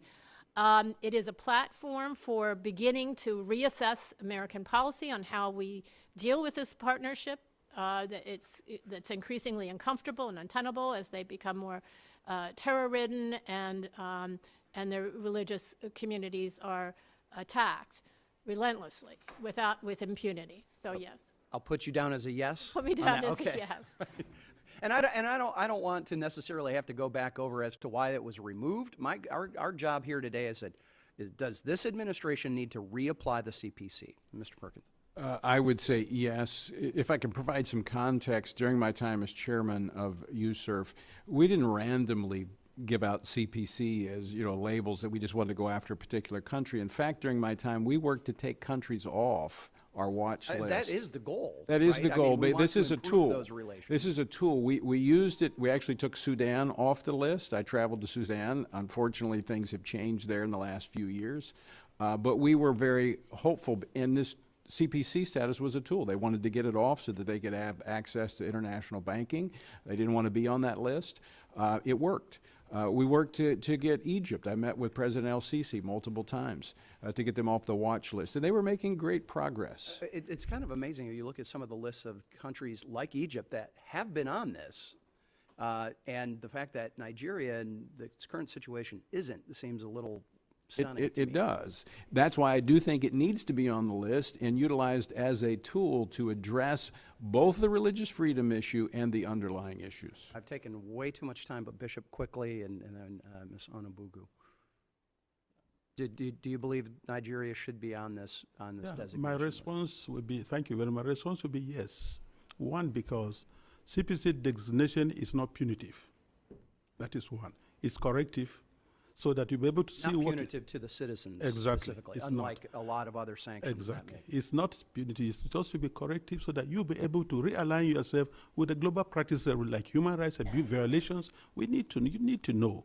And you have to, because Nigeria is not an entity. You can't say it's just because it's a kind of domestic affair.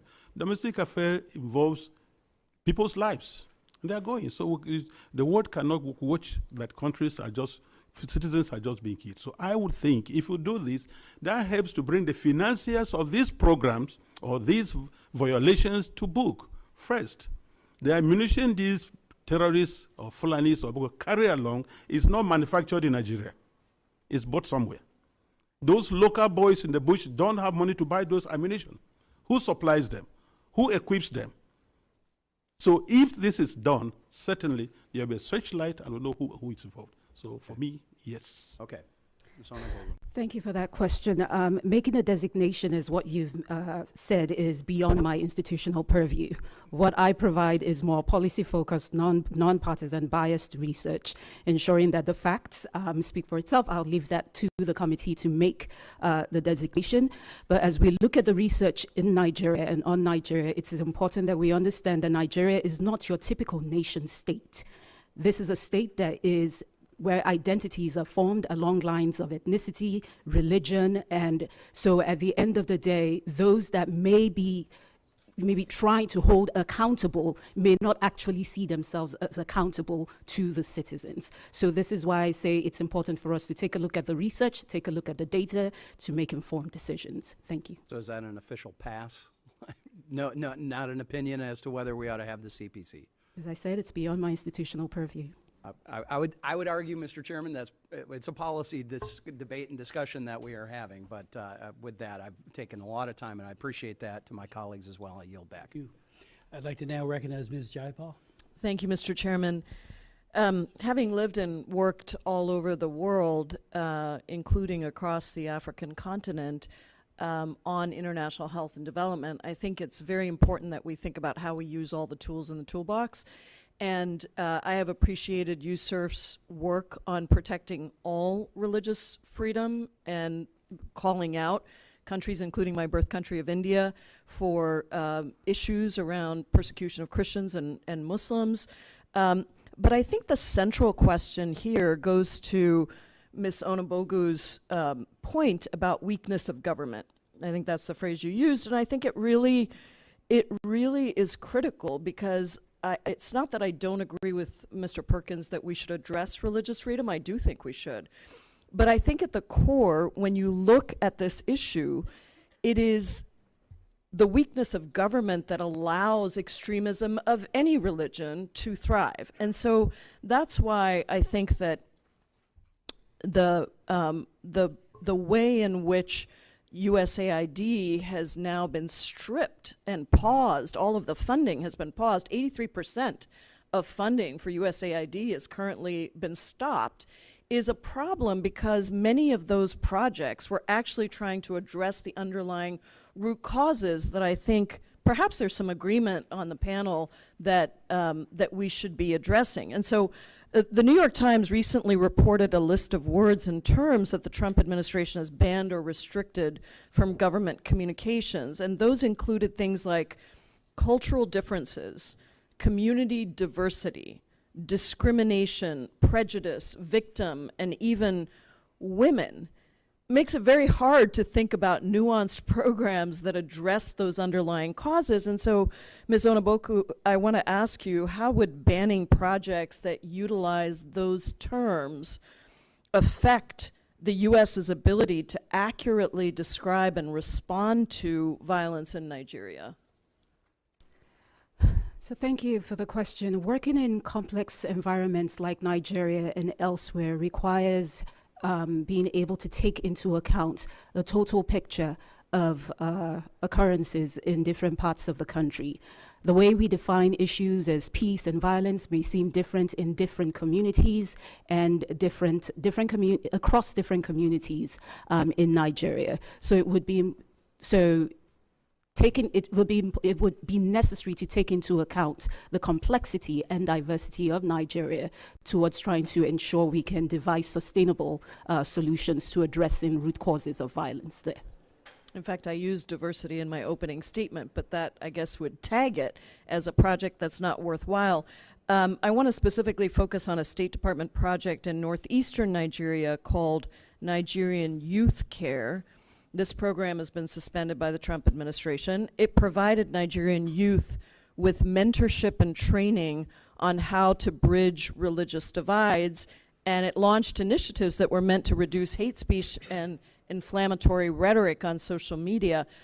Could you explain, Ms. Onobogu, how programs that focus on interreligious dialogue can actually assist in reducing the occurrence of religious violence and extremism?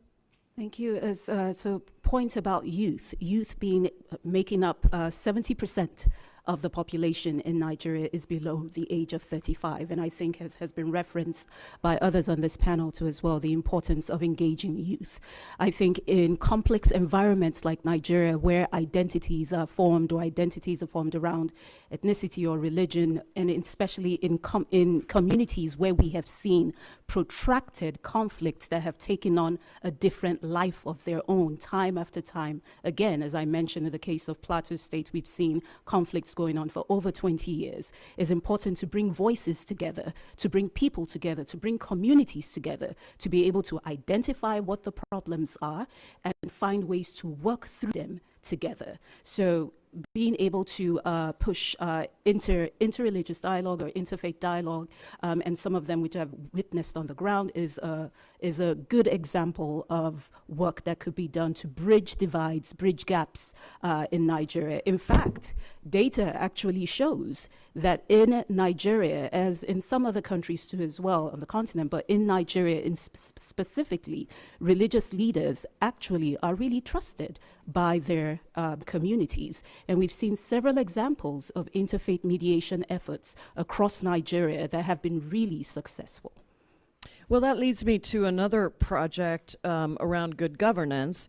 The International Republican Institute formerly funded a project in Nigeria to educate political party leaders on good governance strategies and bringing traditionally politically marginalized groups in Nigeria, including women, young people, religious minorities, into the political process. That's another project that this administration has ended. What's the importance of representative democracy in Nigeria and the value of representation for traditionally marginalized groups, including religious minorities? I'll start with you, but I'm interested in your perspective on this as well, Mr. Perkins. Thank you. So as I mentioned in my remarks, elections and political appointments are two important areas where we see the interplay between religion and politics, where we've seen time and time again that politicians romanticize Nigeria's unity, but basically when it comes to elections, they just use it to instigate and galvanize votes. As I mentioned, this year, 2025, is a critical year for elections in Nigeria. The chair of Nigeria's Independent National Election Commission, his term runs out in December of this year. If we go back to 2023 and we see how divisive those elections were, it's important to start laying the groundwork now to ensure that political actors are not in a position to utilize religion or utilize ethnicity to foment violence and to garner votes. We're already seeing examples of what's happening with the by-elections that happened in 2024. So it's really important to start as the country, as Nigeria starts thinking about sort of the makeup of the leadership, what the new leadership of Nigeria's Independent Election Commission could look like. This is an opportunity to start engaging and identifying key stakeholders in the political space and in civil society as well, to work together towards ensuring that citizens, the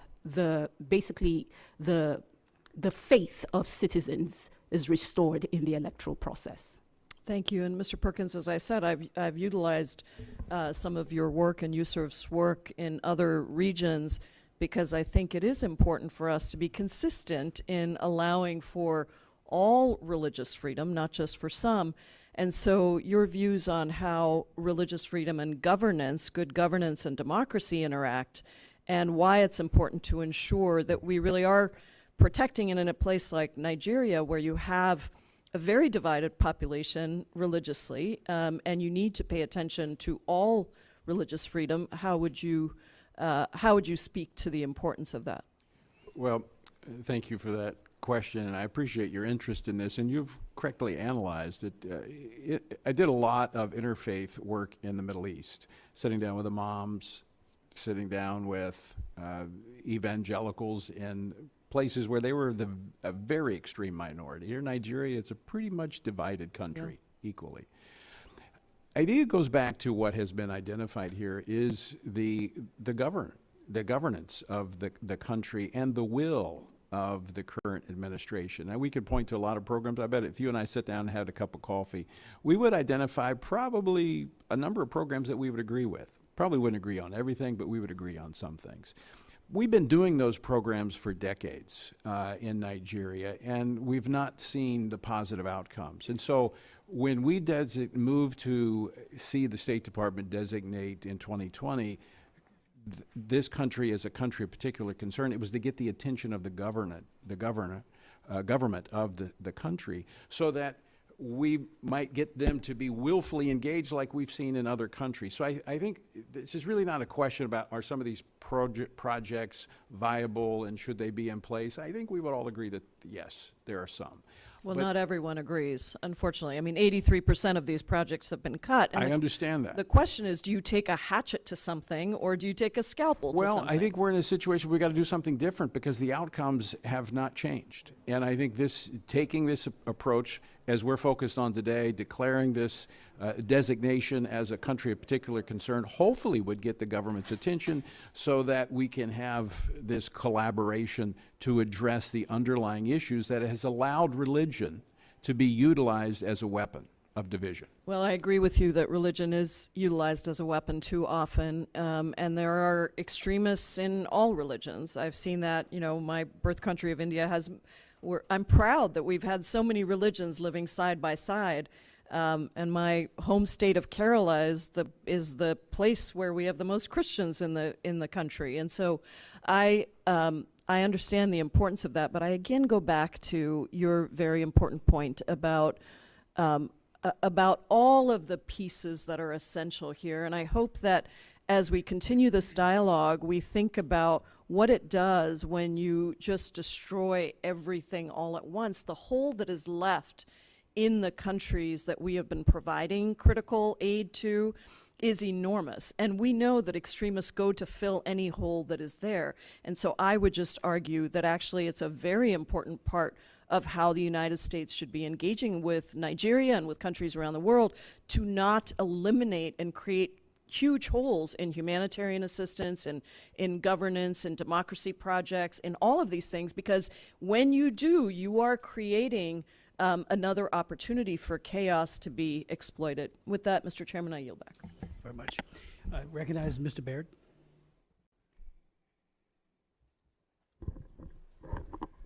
Thank you, Mr. Chairman. And thank you for holding this very informative meeting. I really appreciate the witnesses being here, but I want to do this. During the Trump administration, Nigeria was rightfully placed on the special watch list and eventually was designated as a country of particular concern, CPC we've been talking about. I was disappointed by the Biden administration's decision to not designate Nigeria as a CPC in the period of 20 through 24 with no real reason, and that was despite consistent recommendations from the United States Commission on International Religious Freedom to maintain that designation. So as the second Trump administration continues its work, the committee has a unique opportunity to reevaluate the United States policy toward Nigeria in a manner that bolsters stability and religious freedom. So my question goes to Ms. Shea and Mr. Perkins. So a country that is designated and cited as a CPC carries with it a suite of varying sanctions that the president can levy on those countries. So how would these potential punishments which the president can waive for national security reasons, how would that prepare Nigerian government to make more systematic action to prevent religious activated violence? Thank you for your question. I will just give one quick answer, and then I'll turn it over to Mr. Perkins, who has a whole roster of recommendations that they developed during his term on USERV. Nigeria is a rich country. It's one of the largest economies, if not the largest economy in Africa. So it's rich in natural resources. It's rich in human resources. And when Nigerians come to our country, they do extremely well. In fact, they're one of the most successful immigrant groups in the United States. They need law and order. They need a government with the political will to apply the law and to hold people accountable, as we all acknowledged today. And to do that, I think that they're going to need some pressure, some sanctions on particular officials to deny them visas and banking accounts and financial opportunities here. So I recommend, and Chairman Smith was the pioneer of this in his legislation that he got through. So I think we have to make good use of that, and the Magnitsky sanctions, the Global Magnitsky Act. And so I'll stop there and let Mr. Perkins. Well, as has been discussed already, it allows for both surgical going after certain individuals, as Nina was just talking about, with sanctions. It would also affect a foreign aid, which I believe will be coming back in different forms and fashions, that it will get their attention and put them on a particular path of having to give an account. It will affect programs. We've been talking about programs, how necessary those programs are, but it affects that. It affects businesses. It depends on how far the president or the administration will want to go. Unfortunately, what we've seen in the past is that these sanctions, when we have a CPC status, they've been waived, as you made reference to in your comments.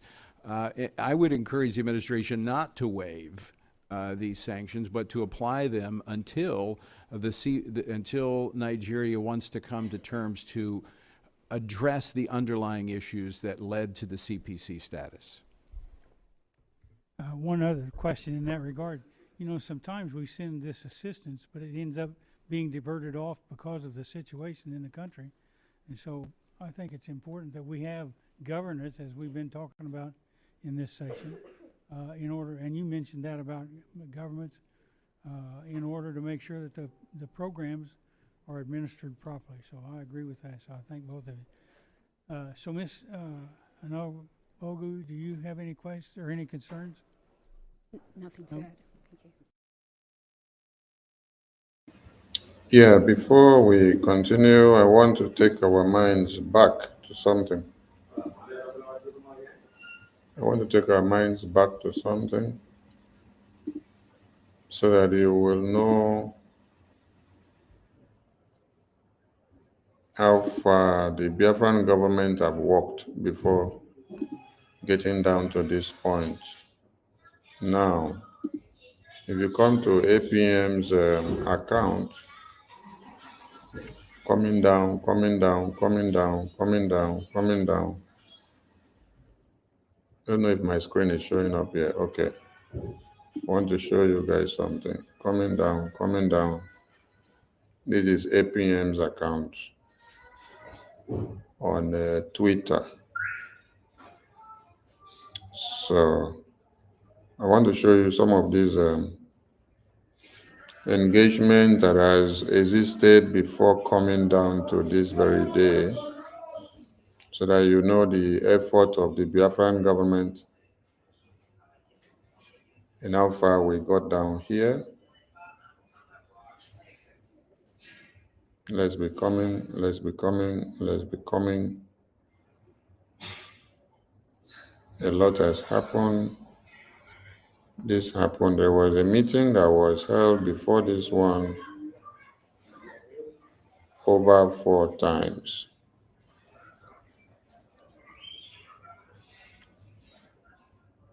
We are coming, we are coming, we are coming. We are coming, we are coming. We are coming, we are coming. We are coming. Almost there, almost there, almost there. Almost there. Almost there. Almost there.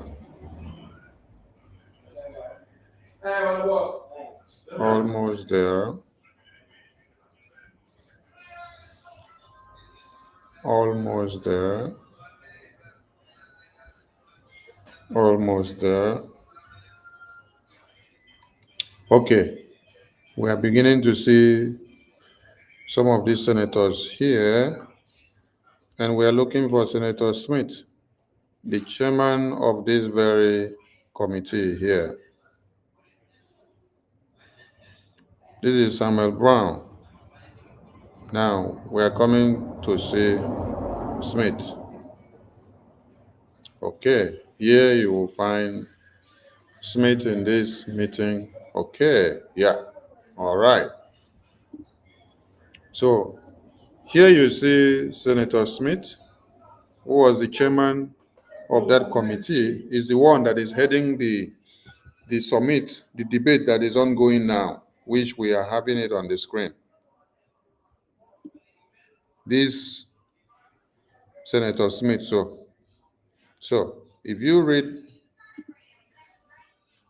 this meeting of the Biafran government with him, it said on 3rd of February 2025, the BRGI acting Prime Minister, Okechukwu Nkere, accompanied by BRGI lobbies Elias Gerazulus of Moran Global Strategies, attended the International Religious Freedom Summit held in the USA Capitol building, which partially highlighted religious freedom and human rights issues pertaining to Nigeria and Biafra.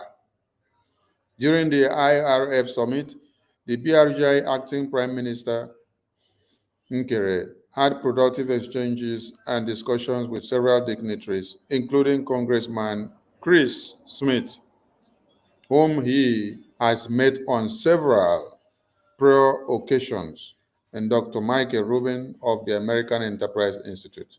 So BRGI looks forward to see it a continued engagement. So here you see Senator Chris Smith, which the Biafran government have had several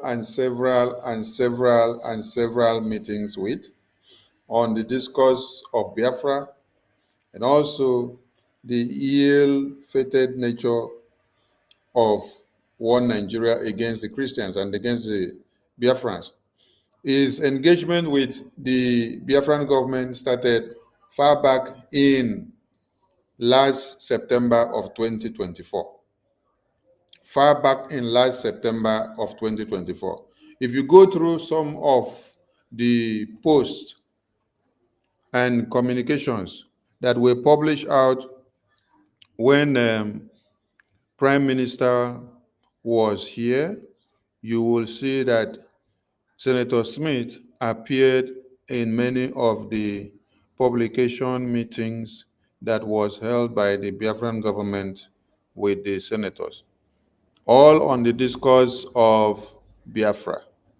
So, for us to have come this far, to get to this point, there was work done. There was so much work done, so much have been achieved, and so much has been on the table. So much of effort has been done on daily basis before you finally come and see this very debate against putting Nigeria back into the red list of countries that massacre and slaughter Christians just to implement jihad. I just wanted to bring that to the remembrance of Biafrans, because we forget a lot. Bishop. I thank you and I yield back. Mr. Jackson. Thank you much, Chairman. An honor to be with you. Thank you. Yes, I am. I see Onyi. Onyi said, I want them to talk about Biafra and the releases of our leaders. Yes, they will talk about Biafra, but they have to start from somewhere. If you listen to the discourse in this room, you can hear the senators stressing very clear that America has Nigeria as a strong business tie. But For these senators to be able to sit down and nail Nigeria to tell you point blank to point blank, you should know what it means. They have the balls. So when the discussion starts on the Christian genocide perpetrated by the government of the day, you know that they are going somewhere. Yes, you know that they are going somewhere. When we go to present our issues, you cannot just be, nobody will listen to you when you're coming to just come and hit them with stone, stone, stone, stone. You have to give them small akara. They chew the akara before you throw stone put. If you want them to bite stone, you put small akara, they chop the akara, then later you throw small stone put. You put small akara, they chop, later you put small stone. So it is a gradual process. And you have to follow the political strategy that they are using. You follow the political strategies. That is why we are saying every Biafran should come back to their senses and understand that we have a common purpose and we have a common enemy. Now, for every international community to put our case on the table, it will demand that we put our hands together and fight unanimously. Keep our share, hatred, and interest aside, and then fight one common cause.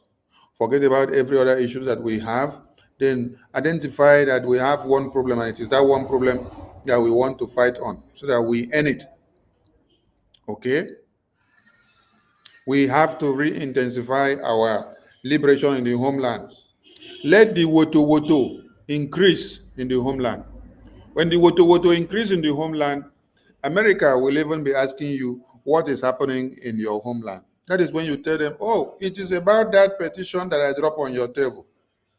It is ringing bell now. But if some of you are fighting each other, the money that we are supposed to use for our liberation in the homeland, you use it to sponsor Bubagu. How far are you helping us to go very fast so that you get Biafra? We want Biafra fast, fast. But we don't want to put all our effort in one place to make it come out unanimously. So everybody must wake up. Yes.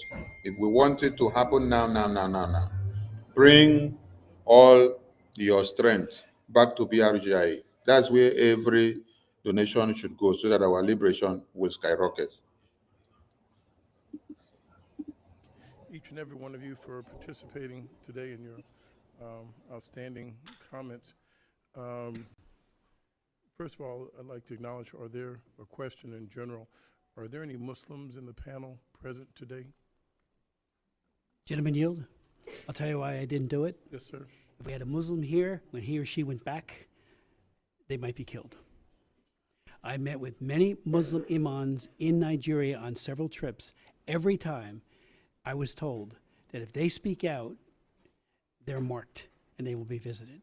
Now, the Christians are in a similar but not exactly quid pro quo what's going to happen. That's why we're very worried about the bishop, but that's why there's nobody here. But just so you know, I speak out for the Muslims as well, but here we did not want to have that situation because we thought of it. We thought of it very seriously. Okay, thank you so much, Chairman. I just wanted the record to reflect that. Question would probably is, in the dismantling of the USAID, the Trump administration recently terminated a USAID program called Partner that supported peace-building efforts in northern and north-central Nigeria. The $2 million project helped to strengthen the country's early warning and security response systems and provide training for local leaders, including religious leaders, on conflict mitigation and conflict resolution. This project and others like it help provide local leaders with the mechanisms to alert law enforcement to possible conflicts before they happen. Partner also helped to facilitate communications between farmer and herder community leaders, often individuals from different religious backgrounds, in an attempt to bridge the gap between the two groups. Ms. Onogubu, what are some of these early warning signs of conflict that you've experienced? Thank you for your question. I think going back to my initial remarks, security is at the center of addressing a lot of these concerns that we see in Nigeria. While several communities have been able to put in place early warning signals based on how they communicate in their communities, being able to know who is a new person that comes into the community, or if they see things changing, they're able to track changes in their communities as well. The concern has often been that sometimes response is lacking, and response is lacking because of the way Nigeria's security structure, Nigeria's security architecture is set up. As I mentioned, there have been several attempts at police reform in Nigeria. This is an area where the government needs to strengthen its approach. We have seen, even from Open Doors themselves, have also mentioned that the Nigerian government under Tinubu has been making some attempts to address the security concerns to ensure that they're able to bolster the response mechanism. This woman here, lie, full her mouth. Okay. This okay, where she down here. Lie, full her mouth too much. So, I don't know if some of you remember the person, I think this was the first person that APM presented this Biafra charter to in the American Congress. This was the first senator.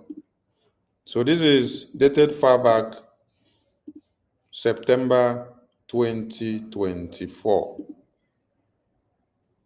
September 2024.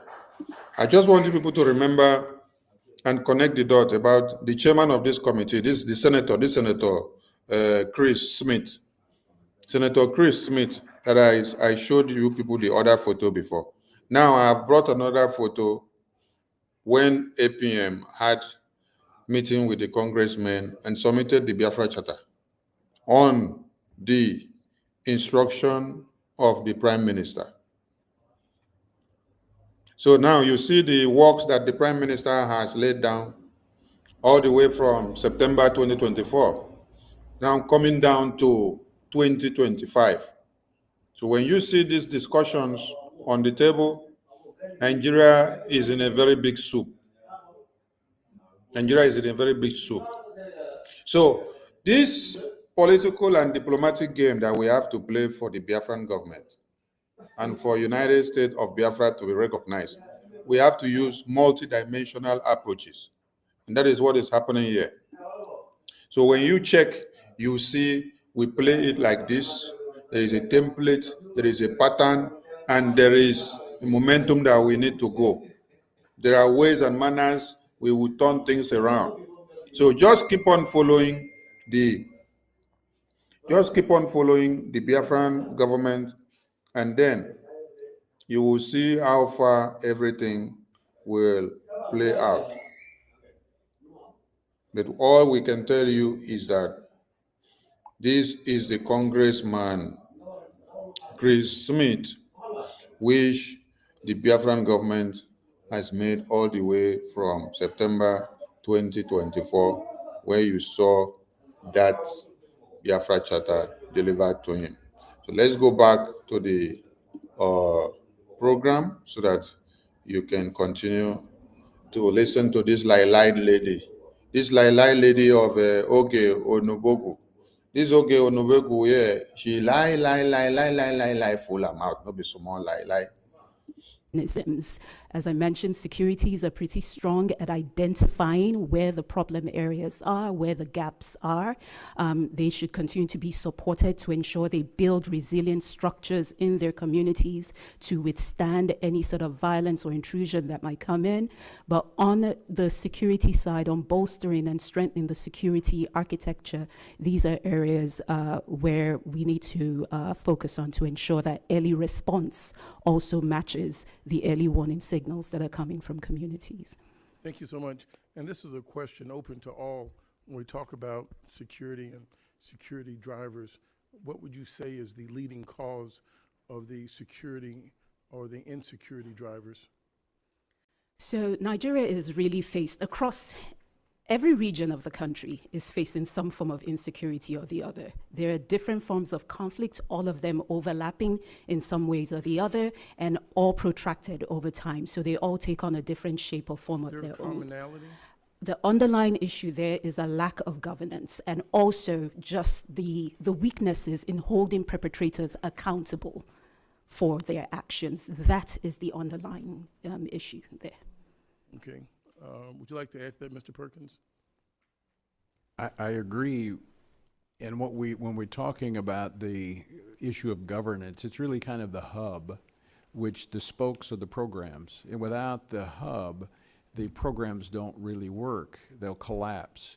And I'm familiar with some of those programs, the one that you actually mentioned. There's also a lot of non-governmental organizations that are working to facilitate communication between various faith groups, not just in Nigeria, but around the world. But when you have a lack of response, as the bishop testified, there was a 2-week notice given, but no response from the government. And so until we get the attention of the hub, and we get Nigeria's government agreeing that they've got to reform and provide protection and rights for all their people, I don't think our programs work. Well, let me ask you one other question, generally to the panel. Will the CPC increase or decrease food security amongst the Nigerians? Well, I will say from history, what we have found is that the CPC status gets the attention of the government, and the question is, will it increase or decrease? Well, I think long-term it'll increase because it will deal with the underlying issues which have created instability, insecurity in the country. How about in the short term? We have a real risk in the short term just because of present circumstances. As we've talked about, the bread belt or the bread basket of the country the farmers are being displaced. So we have a real issue, and this is why this is urgent, is because if we don't address it now, and you see the migration coming out of Nigeria, as has been testified to today, the surrounding countries can't handle it. You will have a serious shortage of food, shelter, and security. Okay, thank you. I'm very familiar with the region and the insecurity on the northern borders. Probably the last part I would leave to that is we first start with the demographics, and I would assume most of us are Christians that are in here. And when you have children, even scripturally, the Bible has a mandate on us feeding the children.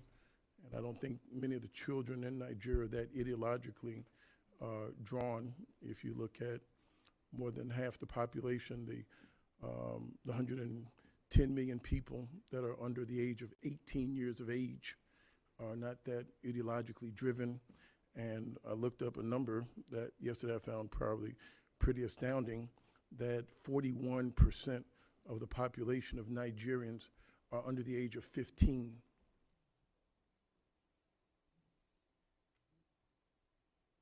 %41% of the population is under the age of 15, and I think that the CPC would enhance more insecurity for food.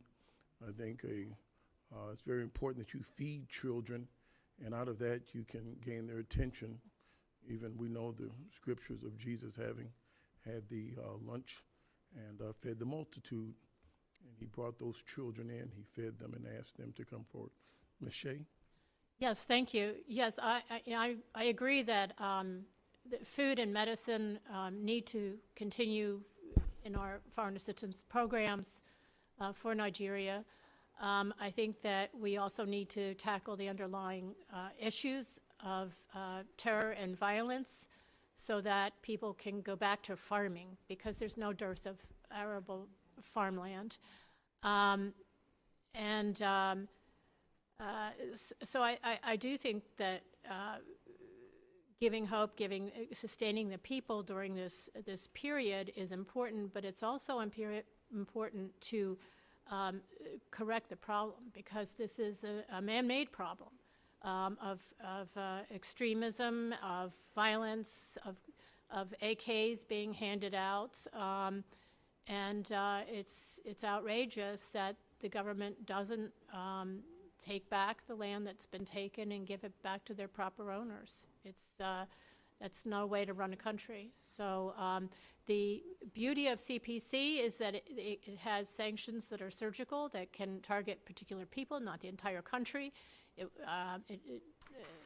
I wouldn't recommend CPC to have a sanction that would cut off food or medical aid. Are there any dangers to using CPC? Any downside? I don't see any downside. I see, it's like a terrorism index. You need to have a factual analysis on what are the problems of the country to solve them. And if we only see climate change, which is a problem, but if that's the sole rationale, and that's what the UNHCR seems to think, based on its writings on its website, the Mimi case that I gave in my testimony, they concluded was the result of climate change only. They ignored the religious identities involved and the intent and motives of the people who were attacking Mimi and her family. So that climate change is a problem. There are no short-term solutions to that. There is a short-term solution to radicalization and violence and criminality. It's police work. Okay. Mr. Chairman, in closing, a population that's under 30, that's 70%, I think that our nation will be best served in trying to get this young nation that is now showing its maturity and forming a democracy that's still extremely fragile, that has a lot of conflict borders on the north, that I think creating more hardship on such a young population, and particularly on children that are under the age of 15. I like food as a tool more than sanctions and punitive measures. I think it's theologically sound, and I've not heard that being expressed. Mr. Chairman, I yield back. Thank you. I want to just yield myself a couple of minutes, and then I'll go to my colleague. Just for the record, and I thank you for your concern for food. I've written 2 laws, Global Food Security Act, which is our law. The IRFA bill, when we did it back in 1998, we made sure that humanitarian assistance was exempted. The idea of taking away food security, and your point was well taken, would be counterproductive. I mean, one of the hallmarks of the legislation on Global Food Security Act was to emphasize the first 1,000 days of life from conception to the second birthday, that if mother and baby get the food, folic acid, all kinds of supplementation, and we do have a very good program, as you know, as does the UN, on those things, food security, you get healthier kids. And one of the focuses that we've had in Nigeria and elsewhere, but especially in Nigeria, is stunting. And when you have that first 1,000 days fully, and the women get the supplementation, good solid nutrition, baby and mother thrive. So great point. The good news is that in writing the legislation, we want to make sure that that was not malaffected in any country, including Nigeria. And I would just add that where all of these supplementations have happened, including places like Honduras, which has another problem with stunting, it doesn't go away, but it greatly mitigates it. So thank you for your point. I mean, if the food is just so essential, and the beauty of the IRFA bill is that it does provide, it's a 2-step process. Just, I think you all know this, but the first one is the designation, getting it right in calling out an egregious violator in terms of what they were doing or what they're tolerating by not answering the call, and the bishop and anyone else says to the police, please come. We've got motorcycles here and they're killing people, and they don't show up, and they never show up. And then there's no accountability, there's no investigation, there's no prosecution. I mean, that is just absolutely egregious. So designating the country as a CPC gets them on the record that we've taken note, you violated our law, and we're going to take action. Now, the next point is the action phase, and that is purely up to the administration, no matter who's in the White House. And as Mr. Perkins indicated, there has been a lack of part 2 since 1998. We find the exact same thing on trafficking. I wrote our trafficking laws, the Trafficking Victims Protection Act. I'm the prime author of it. It has the same double-edged. You start off by designate a country, be honest and accurate if they have a problem with sex and labor trafficking, and then part two is the enforcement of sanctions that are prescribed in the law. So I'm all, we're on the same page. We've got to make sure that food security is available and people are helped by it. So thank you for that. I appreciate that very much. I would like to now recognize Mr. Ozlewski for such time as he may consume. Thank you all very much. Representative Olszewski from Baltimore. I really appreciate you, Chairman Smith, our ranking member. And I want to thank all of our witnesses, who I know many of whom have traveled a great distance. I really appreciate you being here. Thanks to modern technology, I'm glad that I was able to listen in through the entirety of today's hearing, even as I dealt with traffic myself in my travels today. I'm going to start by saying as someone of deep faith, like many of my colleagues here, I am deeply concerned about both religious freedoms and violence, religious violence, but also violence of all types. We know that what is happening in Nigeria demands that we all work together in response. I think we can agree that given the scale and the duration of the violence, given the importance of Nigeria as a country, both to Africa but also to the world, I think it really demands that we are open to thinking differently about our historical responses. But I think that we need to think holistically about that. And maybe that means not just looking at what our traditional tools have been. I think we can start, and I would encourage this administration, the Trump administration, to openly call out the actions of the government and their failure to take action. I saw all of the heads nodding around the conversation around accountability across the board to a person. I think we could send our Secretary of State to go talk to the government, to raise these concerns, to lift up these American voices. And I think that we can then indicate that additional action might be forthcoming.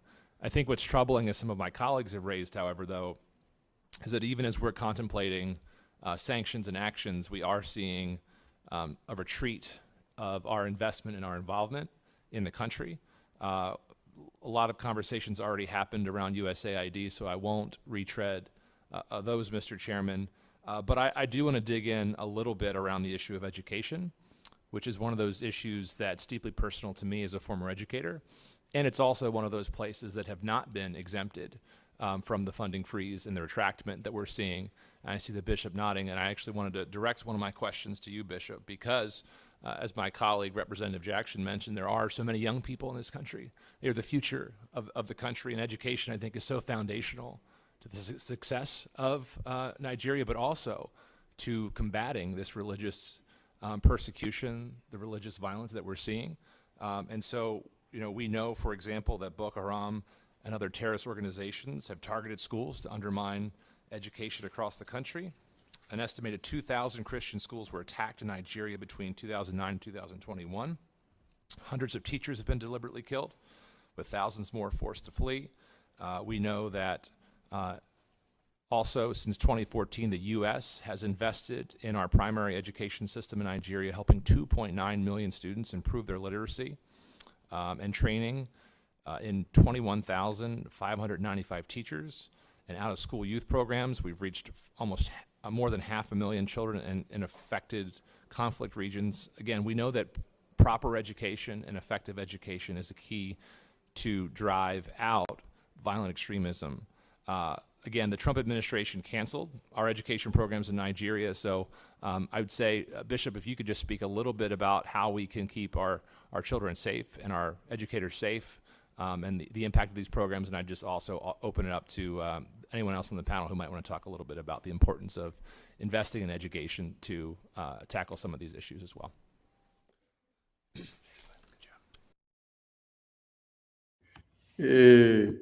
These people, they want to choke this, our bishop here.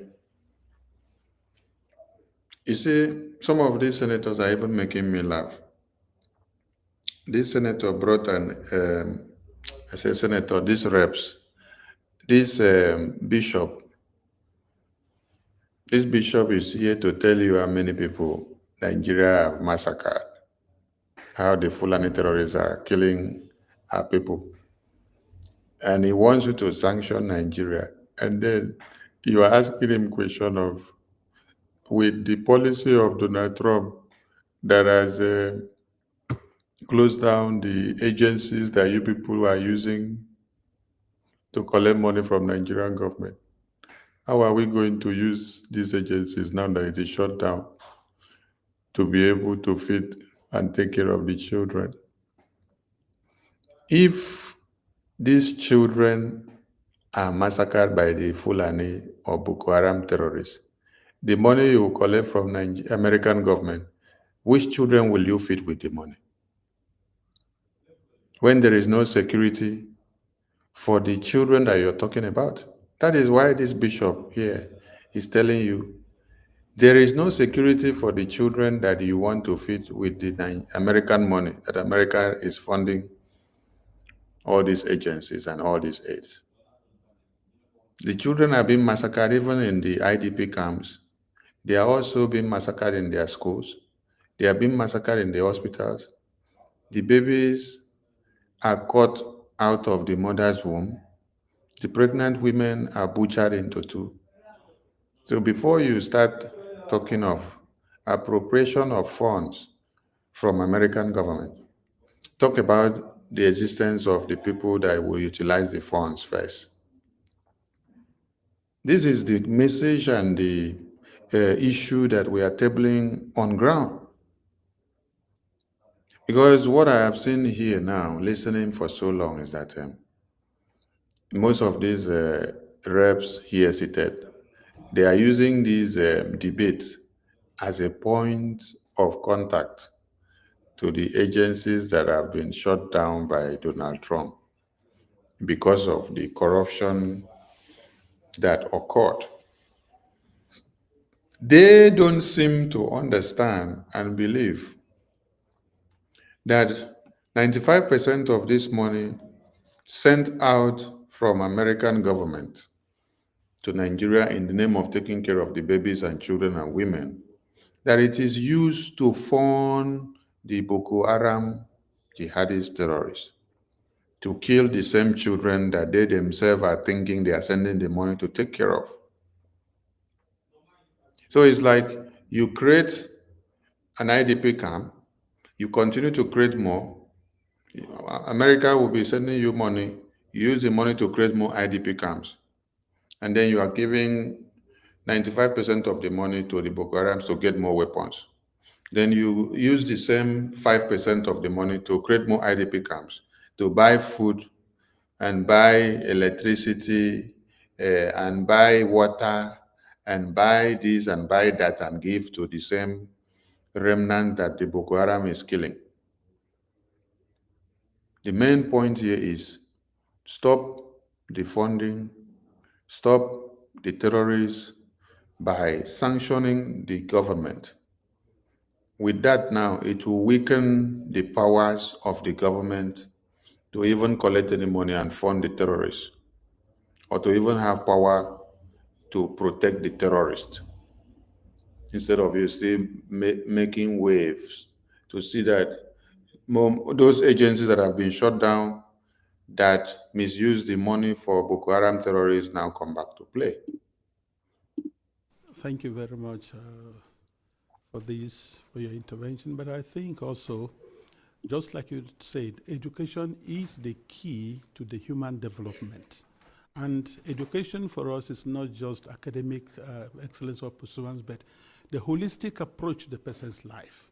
And it's actually what this crisis of violence have turned Nigeria for the past 2 decades is what we can't quantify.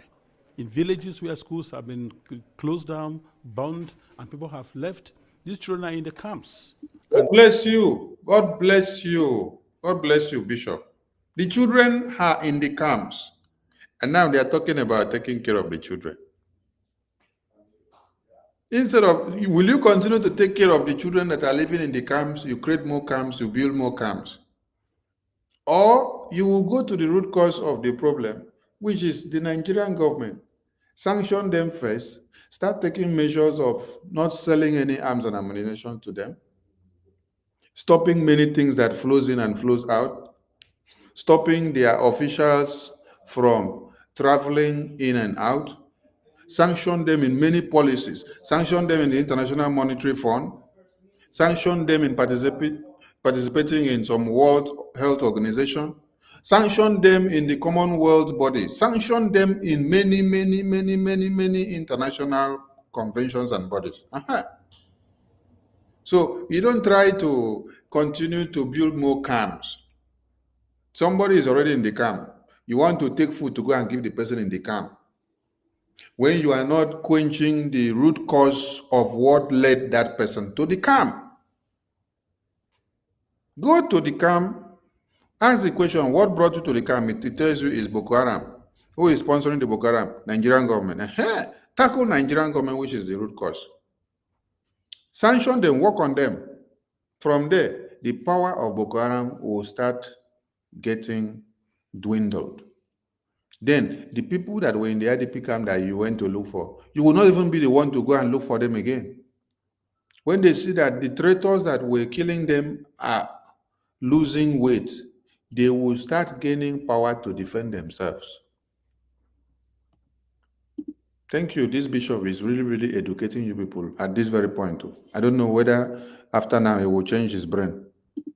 And actually, they don't have any basic form of training or formation.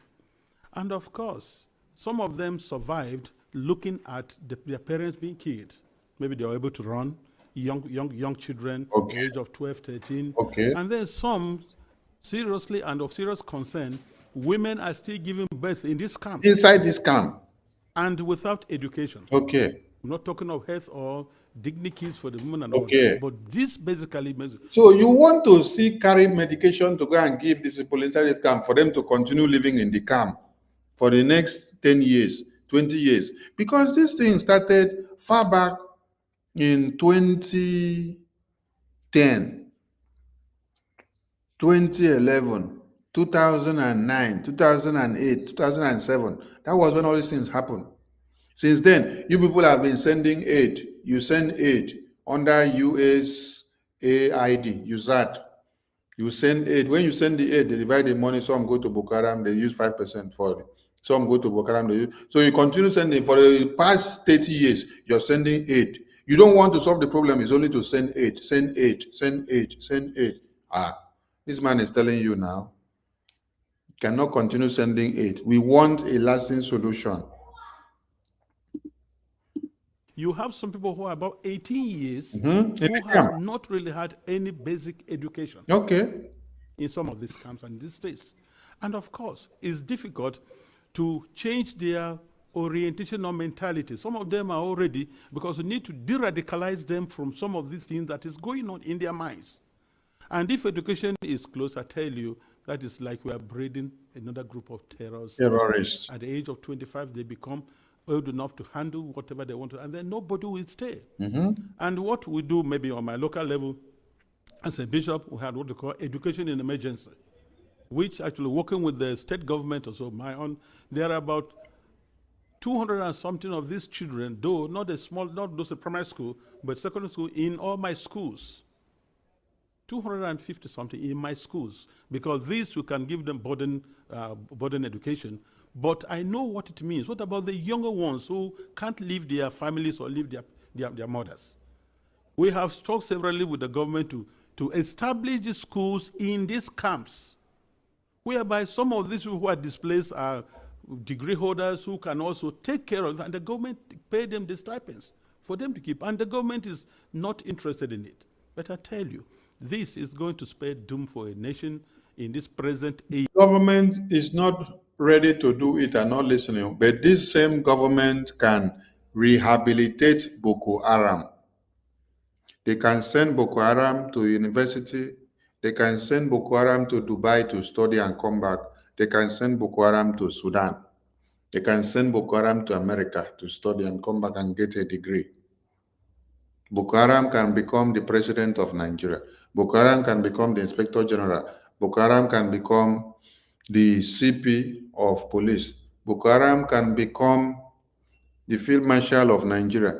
Boko Haram can become a commando. Boko Haram can become a major general in Nigeria Army and in the Navy. All of them recruited, they put them back there. but innocent children cannot be given this preferential treatment. Continue to educate them if they will listen to you.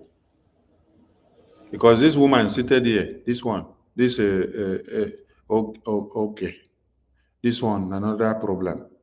Each whereby we are, that education will say is the key. It's becoming so difficult. We are getting back to the barbaric stage. And that is what I think these perpetrators want to be. And like we said, if they are able to handle these perpetrators and bring them to book through this designation of CPC, many people will be able to be held accountable for what is going on. Thereby, there will be some fear instilled in them. If you do this, the government will come after you. And if the government is seriously minded and concerned, I tell you, these things will end. And it's not just immediately, yes, not just because of a short term, but I tell you, if the IDPs return to their ancestral homes, to be honest with you, in the issue of 3-4 years, they wouldn't ask anybody for feeding.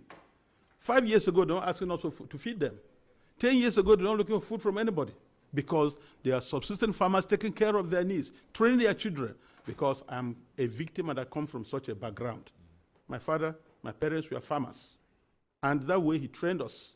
And we went to boarding school in the 80s. So I see no reason why we should not bump it in this age. This is happening and the government is keeping quiet. That's why we are applying for this. Because if this is not done, we are going to breed hooligans as a nation.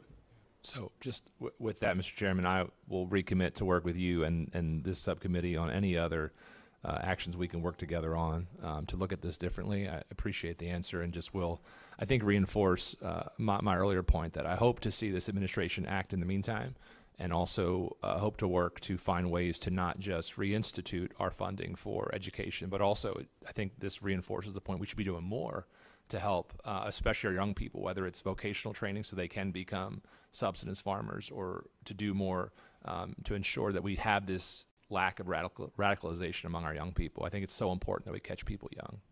Mr. Perkins, looks like you wanted to mention something. I just wanted to, you're absolutely right. Education is a key element, and that's why the radical Islamists have been targeting the schools.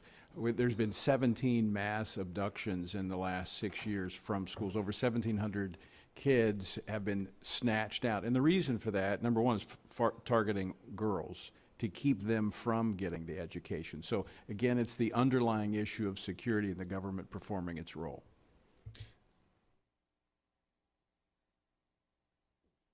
Yeah, no, and I know that that's true for Christian and Islam, those in the schools alike, and agree, but it's not an either or, right? We can do both. We can both hold governments accountable for taking action for perpetrators, but also I just want to reinforce the point that I think we also need to do the other piece of this work as well. So thank you, Mr. Chairman. Thank you very much.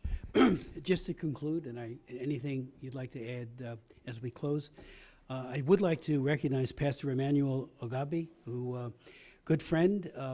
We traveled together a few times to Nigeria. He introduced me to the CAN, the Association of Christian Leaders, and he also was able to arrange for me to meet with several of the parents of Chibok girls, and that was moving beyond words to see how much suffering they were enduring. And so thank you, Pastor, for your insights over many, many years.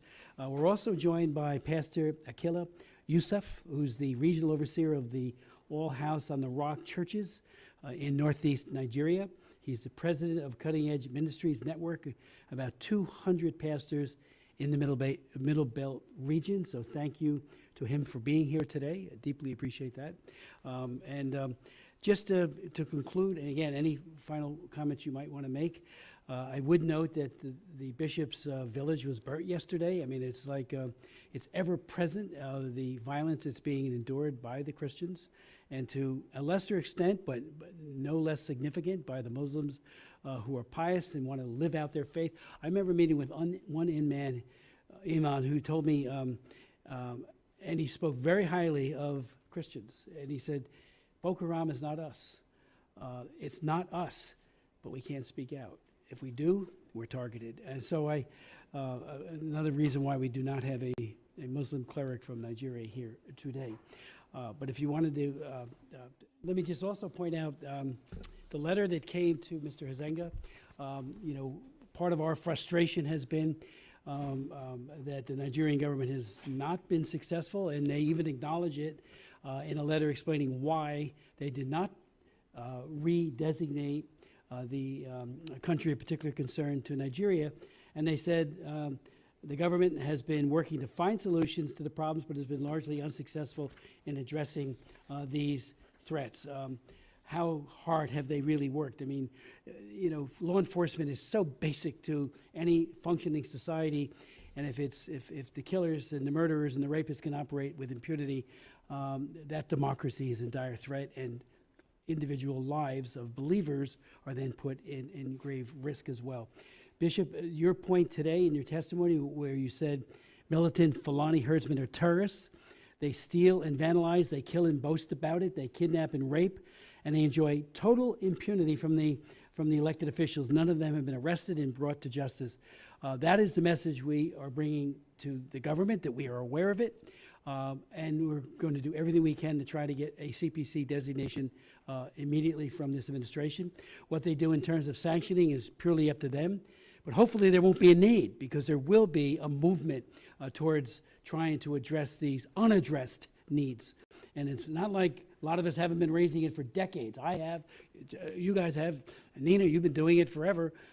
So we just, and Tony, you as well, you know, we're not impatient. It just has to happen. So any final remarks before we conclude? Bishop. Thank you very much once again for this. My simple request, which I don't know how best it's going to go, but all the witnesses have been able to make it somehow to work with the community and the religious leaders. For instance, I would say, in case of assistance, in terms of funding, if it's possible for the religious leaders in those places be able to put in, come to know what exactly is coming to the areas, because we as religious leaders go to where government cannot go. And most of these people who are displaced eventually run back to the churches, wherever they begin. It's the only place they have safety, humanly speaking, not just that it's guaranteed. But then, safety is saying that they looked after their needs and the basic things we can. And we know if the government works, the army will protect us back to their homes, and in a very short while, 5-10 years reasonably, Nigeria will bounce back to its status. Thank you, Chairman Smith, again for convening this hearing, and I hope that there will be future opportunities for hearings on Nigeria and other countries across the African continent to be able to discuss U.S.-Africa relations. Just to restate a few points that I made about the importance of Nigeria, which is one that several U.S. administrations have often highlighted. What happens in Nigeria also impacts the broader West African region, and we are aware of the issues that are happening across West Africa. On the question on security, Nigeria's security challenges are also impacted by what happens outside of the country as well. In 2018-2017, there was data that basically showed that a lot of the small arms that are present in Nigeria, that there are about 50% of the small arms in the West African region are in Nigeria. Obviously, that might have grown as well. So there are overlapping security challenges and significant help that is needed to restructure and reform Nigeria's security architecture. I think at the end of the day, we have to examine and ask, how labels and designations could work, and if those actually address the root causes of the issues that we are trying to tackle in Nigeria. And I think for me, leaving it on that point is the root causes of the conflicts that we see are complex, and it's important that there is a holistic effort on the part of the U.S. in partnership with Nigerian government and civil society actors to address the causes of these conflicts. Well, thank you again to our distinguished witnesses. I do want to note that Samson Agibuje, who is here, who is the chargé for the Nigerian Embassy, thank you for joining us today. I would also point out, in terms of capability, I remember being in Bosnia during the war there. I was in in Darfur years later, and I ran into a peacekeeper who was at both places. Where was he from? Nigeria. Totally committed to securing the peace. Major Ajumbo was his name, and I was so moved by he was so committed to peace. So there's a capability there that needs to be recognized, realized, and really led by those in authority, and that's what's been lacking, a failure to govern, to quote one of our witnesses today. So thank you so much. I want to thank our witnesses for their valuable testimony and the members for their questions. The members of the subcommittee may have some additional questions for the witnesses, and we will ask that you respond to them in writing pursuant to the committee rules. All members have 5 days to submit statements, questions, and extraneous materials for the record, subject to the length limitations. Without objection, the committee stands adjourned, and thank you so very much.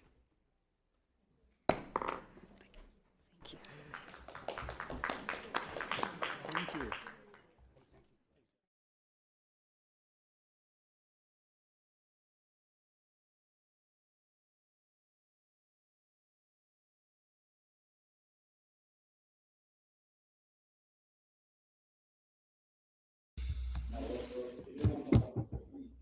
Yep. Thank you, thank you, thank you. And see you all later in the day. Every one of us must rise up. The armed forces are not neutral. They collude. They collude. They collude with the armed bandits. They kill people, kill Nigerians. They facilitate their movements. They cover them.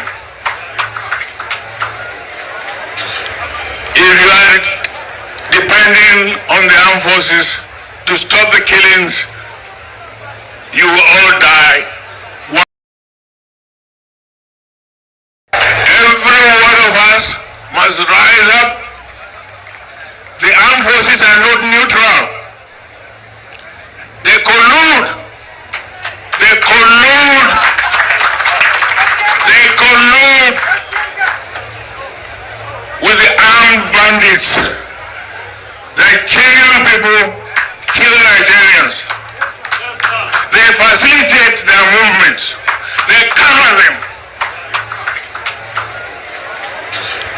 If you are depending on the armed forces to stop the killings, you will all die. Every one of us must rise up. The armed forces are not neutral. They collude. They collude. They collude with the armed bandits.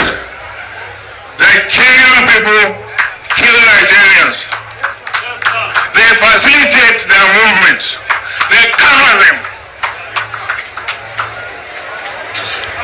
If you are depending on the armed forces to stop the killings,